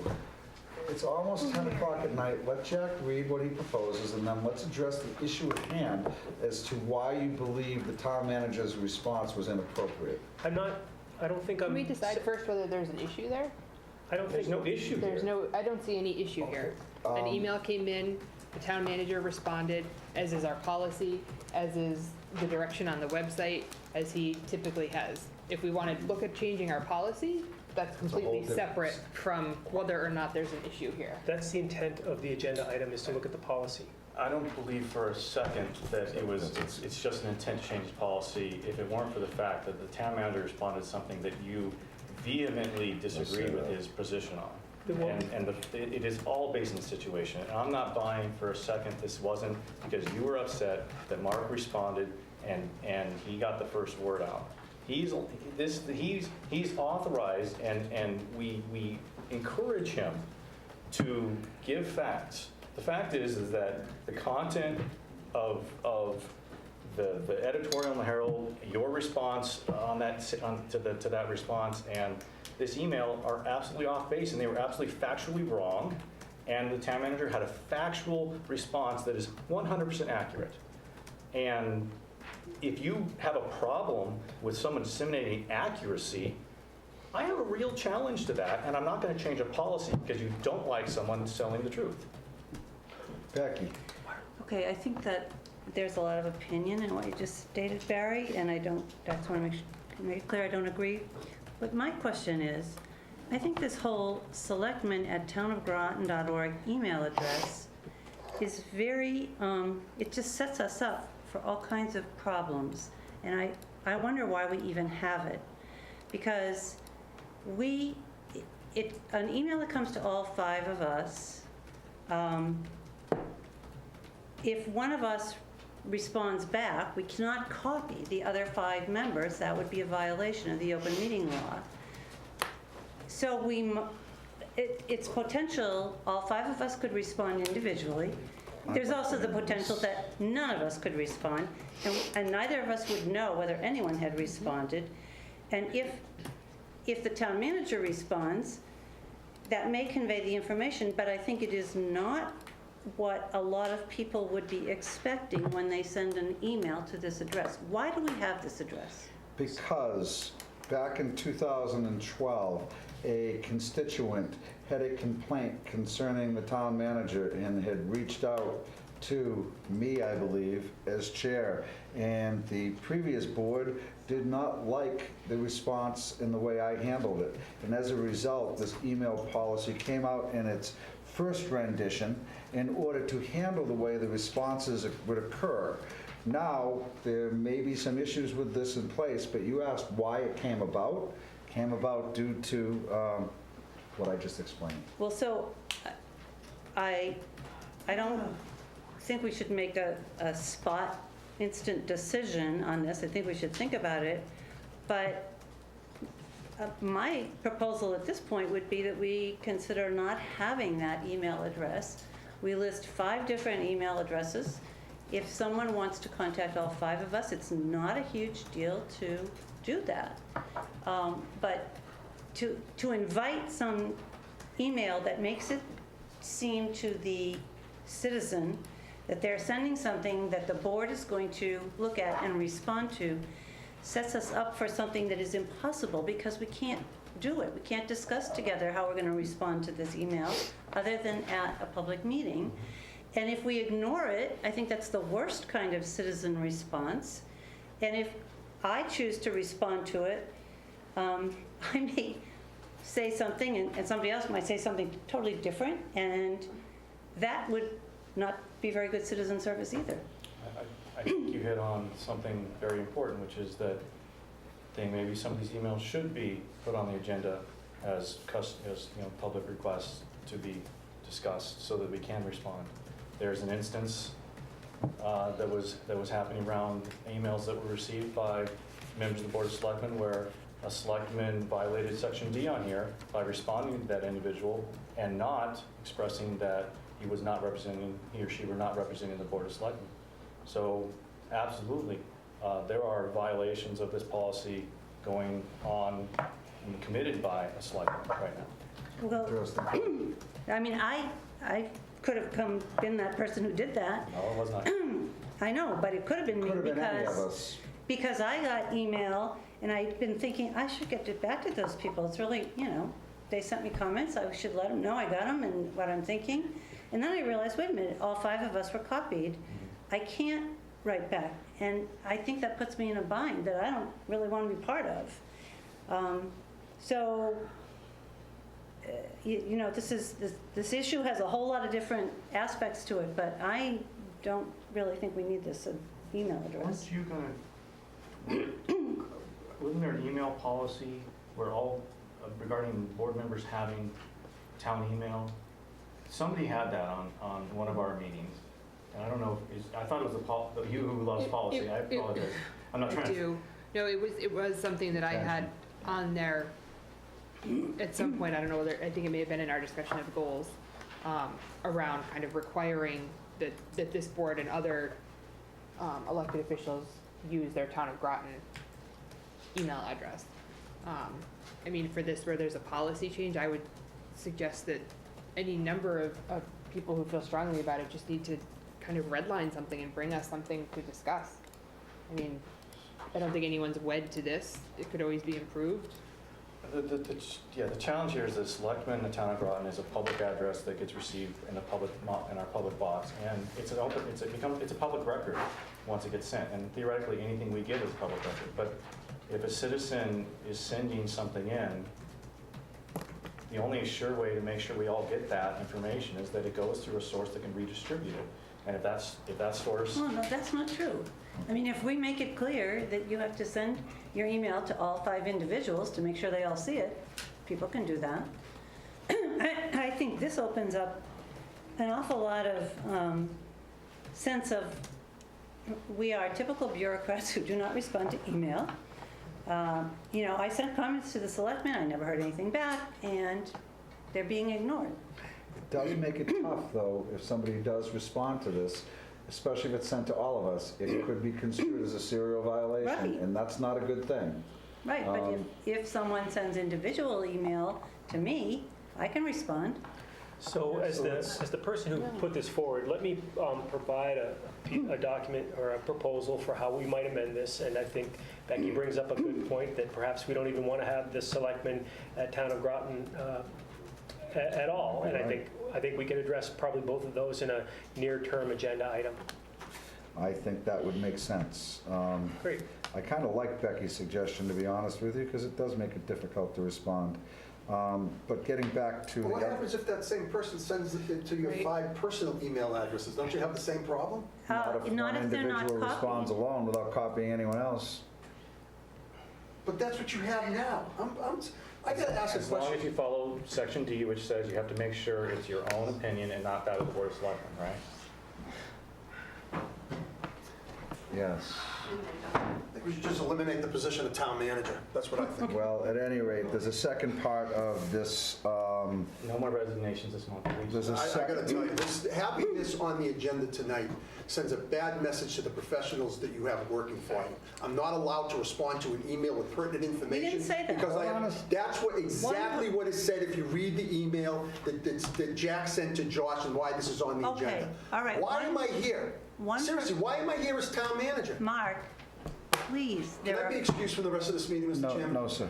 You can't. The charter says we can't excuse you. You're not excused. there are 5 people on this board. One person said that. The rest of us did not say that. My proposal would be if we eliminate this address, you have a town manager at Town of Groton. People can always send you email. And if they want you to share it with the Board of Selectmen, you can do that if you want to share it. Look, the issue has to do with Mark's response as far as I'm concerned. There's a lot of mundane, and when I say mundane, I'm not trying to be dismissive, but if somebody said there's a pothole in the center of Chicopee Row and sent that to the email at the selectmen at the Town of Groton address, I would think it's completely appropriate for the town manager to respond saying, yes, I've directed the DPW to repair this situation. Conversely, within the email from the resident, it said, highlighted, this disconnect must be explained with supporting facts by those requesting additional funds from the taxpayer. Therefore, I do believe that Mark's response addressed specifically that and is appropriate from the town manager because he did not cross the line of answering any other issues. And he has that right under our current policy to respond. Finally, I think to Becky's point, that it does make it difficult for selectmen to respond to an issue. We had an email from Mr. Prest, and I will mention your name. I had an email from Mr. Prest to which Jack responded inviting him in here this evening, which he took him up on the offer. And I think that's okay, but it makes it difficult for us all to respond. So we do need to correct this, and Jack has offered to fix this. But in fairness to Mark, I think that he had the full right to respond to the residents' concern. Do we agree on that? I agree. Absolutely. I want to hear that. Becky, how do you stand on that?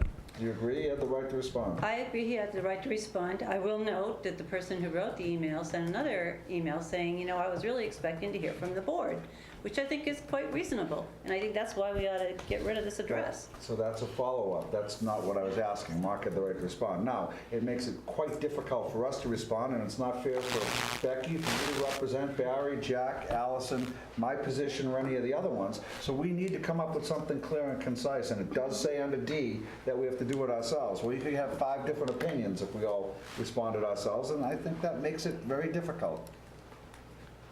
So, Jack, maybe you can propose some language to that effect. That's a good idea. You said that a few minutes ago. I'm aware of that. Yeah, that's all I really asked for. Glad we got No, this you discussion. asked for more. You asked for the town manager issue concerning him responding, Yes. and we have now addressed that, okay?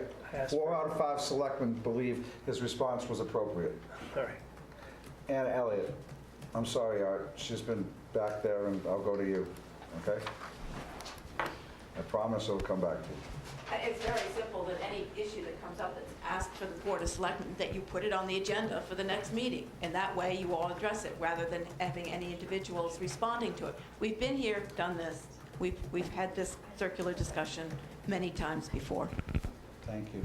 Art?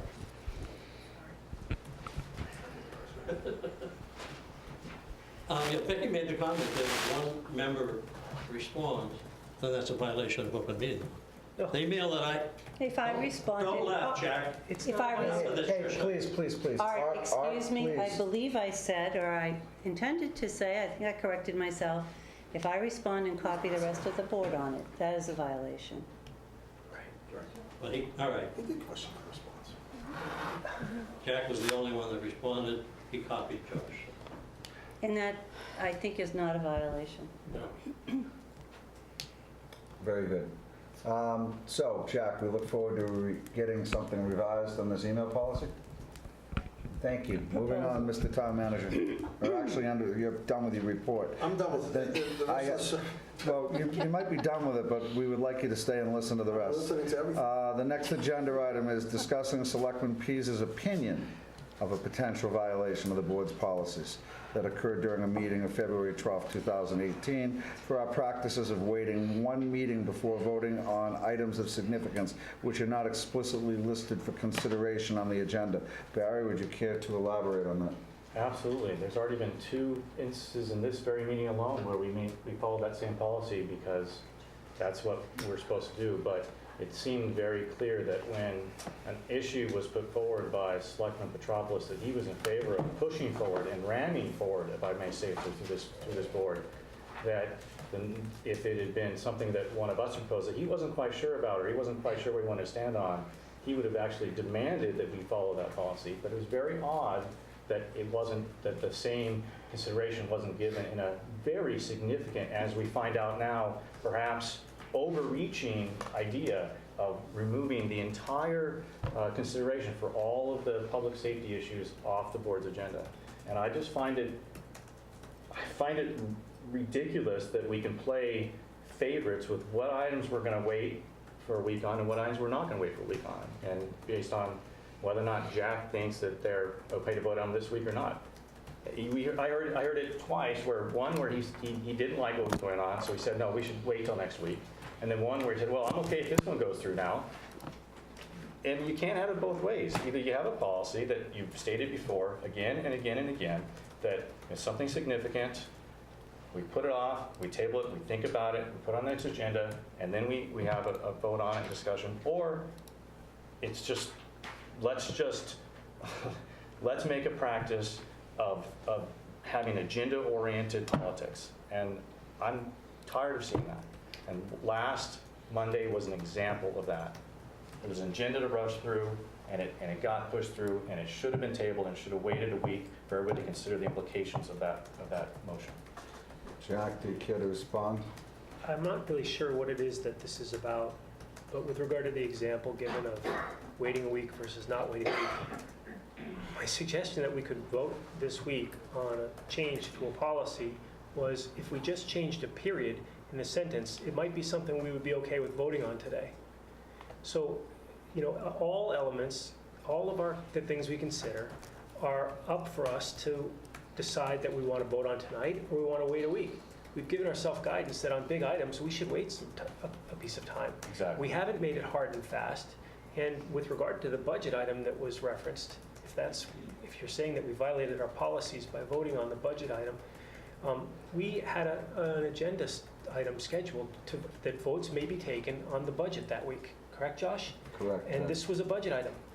So I see that as not inconsistent. And This was far beyond a budget item. This Mr. was Chairman? of the magnitude that the police chief First, wait, one second. resigned Barry, please. over it. Jack's not finished responding to you, and then you can respond back, and Becky wants to chime in. I'm sure many other people are going to want to talk about this, I have a feeling. At this point, I don't really even recall what I wanted to say.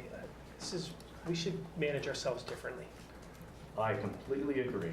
And that's why we should follow policies and agree to follow them and not sandbag this board with an agenda-based vote like what happened last week. I'm going to speak before I go to you, Becky, very quickly. Listen, I haven't agreed with Jack this evening on a number of issues. However, when it comes to this budget-related issue, there's no question that it was duly noted on the agenda, and there's no question that it's our responsibility that only a select board can place an override question on a warrant, and that this was part of the budget discussion, and that I feel that what Jack brought forward, which was amended by me, was completely appropriate to vote. Whether you voted for it, you voted in favor of it, to be honest. And it was a 4-to-1 vote where Allison voted against it. So while I do understand your point, Barry, about waiting, I think that this was duly posted. Okay. Becky?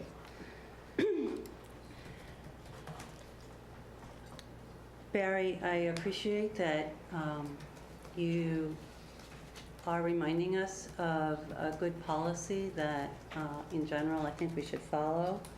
I don't think that we so egregiously did not follow it last week, so I don't share that concern. My concern is that we're 5 different people here. I think we all bring something to this board, and I think that we are all dedicated to doing what we think is right in this town. I think it would be a lot easier and far better for us to conduct our business without the emotionally laden language and personalization that you just used. And I would ask you to please incorporate that. That, I think, falls in the realm of best good government practices, and I think we would all be better off. We're going to disagree about things here, but if we can try to keep the personalizing and the implying of motive out of our conversation, I think we'd be better off. So Becky, I tried that for 1.5 years, and that didn't work. And I already apologized to the town that this is where I have to be to make sure that we don't go down another pathway of what already hit us. I appreciate if you try for 1.5 years, and I hope that you'll continue to try, because I don't think that there's a rightness here of one person over another that we need to just automatically agree to. I don't trust for a second that one of our members doesn't have an agenda and isn't actively trying to be right rather than doing the right thing. I've lost complete and total trust in that member. And it saddens me, because at one time I thought that it was right, but it has become a really disturbing pattern that is impossible for me to ignore any longer. And if nobody else is going to stand up to it, I will. Well, I'm sorry that you feel that way. I do not agree with you, and I don't think that that's going to help this board to function any better. We have had in the past some dysfunction that has occurred on this board, and certainly having a group meeting together or a workshop or going out for dinner seemed to help quell some of that. And I suggest that, based on what you've just said, Barry, that for the spirit of cooperation and working together, even if you disagree vehemently, I think we need to work on interboard relations. And I think I would like to see us schedule something immediately based on this, because I don't want to serve as chair dealing with dysfunctional board for the next 2 months, having one issue after another come up, which is going to handicap us to function as the chief executive officers of this town. That's my comment on that. Bruce Eason. Yeah, I'd like to offer some advice, which means you can completely disregard it if you like. I serve on a number of committees in town, and I have seen how they go off track, but I think town meeting can give us guidance in this situation. Town meeting has, town meeting has a rule that you should not impugn the motives of another speaker. And I think that is a rule that the chair should enforce in this board here. It has 2 main advantages. The first one is you cannot know what the motives of the other person is. that person can tell you what his motives is, but he may be telling you the truth, or he may be lying. So you cannot know the other person's motive. So comments like, if the situation had been different, that person would have done something else, is, in my opinion, inappropriate. But the second and most important thing about not impugning other people's motives is it keeps you from discussing the merits of the argument. And that's what you should be dwelling on, not what you think the other person is providing an argument for. You need to deal with the merits of the argument. And so if the chair could try to enforce this idea of not impugning the motives of other members of the board, I think you could move forward much faster and resolve these issues. So there's my 2 cents. Well, the chair will take your advice and under consideration and do the best that he can. Okay? Thank you. Thank you. So, where are we at on this? We good with this right now or not good? Sounds like we're good. Do we have an actual policy, or can someone point me to it as to where we talk about voting Yes. on presentation or not, or? Under the Selectmen's policies and procedures. Yep. And I do not have it in front of me, but I certainly know I've seen it. Mark, can you please direct us to it? Because I'm not going to be able to point you to it this very second. Right, yeah. It is within the document, and it's a big document. Right, well, it's like 50 documents. Yeah, so No, they're actual policies and procedures. Would you- And in, Selectmen's policies and procedures, specific. We can look down at those on this one. So can you just please give us a pointer on that one?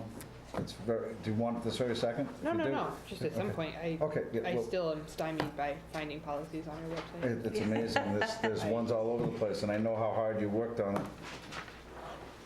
Got it? I don't know. you have to guess at the right title. I know. And if you guess wrong, you won't ever find it. Well, I think we've, Specifically says we won't vote. For purposes of we're the fine. agenda, Move on. I think we've Okay. given Mark direction on, and we've got direction on getting you this right Yeah, document. well, I think she has it right in front of her right now, okay? But I was just saying, for the purposes of the agenda, maybe we can I'm move on. doing my best here, please. Thank you. I'm moving right along. Discuss the implications of the Inspector General's inquiry in light of a clear and consistent chain of events which led to the Board of Selectmen's violation, I would like to call that potential violation, of the Massachusetts, maybe it was a violation according to the IG, procurement laws with its vote of February 12, 2018, regarding the leasing of a municipal structure. Vote may be taken. Barry, again, this I believe was yours? Yeah, I just want to know why why the board felt it was important to edge closer and closer and closer to that fair practice situation, to the point where the board ended up violating procurement laws. The only thing I've ever asked is that we keep Prescott and everything else on the fair standard and rightful place that it deserves. And I'm having a hard time with the chain of events, starting with, did the board ever not vote to subsidize Prescott? Okay, then let's have a vote. I mean, it was so intentional to drive forward to the point where that focus, single-minded focus to make this particular version of the Friends of Prescott and Prescott will succeed, that it actually pushed it over the edge to where now we've got to go RFP, and it doesn't serve anybody's interest to do that. I think, could I respond to You that? can, Jeff was waving for you, but go ahead. I end up Becky. being too Well- quick to draw. Oh, well, Please go ahead. No, I'm pretty quick myself. All right, let's, ready to go. Well, we could have a fight on that one. How about we not, and you go first. Becky. I believe that the error was made last June when we did not, because we couldn't award the RFP, we made the decision to proceed with leasing. But in retrospect, anytime that you're going to lease property, you need to issue an RFP. And So I think that there was a failure of all 5 of us and the town manager to recognize that. Okay, just point of information, that's not the regs. The regs say you have to advertise for 2,500 square feet or more, and then you have to get 3 quotes for a building, as long as it's within a certain amount. There's no requirement, if I'm not mistaken in what I reread 43B, that it be an RFP. But Are you saying, I was under the impression, Mark, maybe we've lost him. No, I'm here, I'm listening. Maybe I'm incorrect, but I thought that a municipality could neither sell or lease property without an RFP. I can't answer that because I don't specialize That in is correct. procurement law. You have to dispose of property, you have to advertise. What the problem here was that the value of the lease was going to be greater than $35,000, which caused the need to reissue the RFP. If the Board of Selectmen had awarded the RFP back in 2016, when it was first issued, we wouldn't be having this discussion tonight. The problem was the board canceled that RFP because the board, in the board's opinion, the financial proposal within that RFP was no longer valid because it was dependent heavily on one tenant providing most of the income. So the selectmen backed off at town council's recommendation, and we entered into a lease negotiation because it was going to be a year at a time. And the IG has told us that because of that fact, you can't, it's the cumulative effect of that lease. So once it hits that $35,000 level, you need to go back out to bid. We've done that, and we're hopefully Trying to do that, trying desperately hard. We're trying. I hope that, Barry, I hope that responds to your... Does that help answer your question, Barry? yeah, Yes? fine, thank you. Jack, are you all set? If we're, would not dare extend this any further, so I'm all set. Very good. Is everyone else all set on this? Very good. Moving right along. Consider reassigning liaisons to improve trust between the Board of Selectmen. Excuse me? I'll table this one in the interest of time. Barry's other business has been tabled unless any other selectmen want to move that forward. Seeing none, liaison reports. Seeing none. Meeting minutes of January 29th, 2018. There was one proposed change in that. Is everyone aware of what that was? Yeah, we discussed it when we were all here. I'll move that we approve the minutes of January 29th, 2018 as amended. Second? The Yes, amendment- Jack. The amendment being the reference to the 3-2 vote with regard to funds of Prescott. Dawn, you're clear on that amendment? Yep. Thank you. Motion's been made and seconded for the amended meeting minutes of January 29th, 2018 to be approved. All those in favor of the amended motion? Aye. Aye. Aye. Excuse me, amended minutes. Still aye? Aye. Aye. 10:28, I move to adjourn. Well, I want to distribute the copy of the disclosure I'll table that. that I had earlier, just for the record, Dawn, without my prescription on the back. You want Duly noted for the record. Here's copies for the board. I don't need it. Save the paper. I've read Can both we, your prescription and the copies. Thank you. We are adjourned. Can we either tonight or by email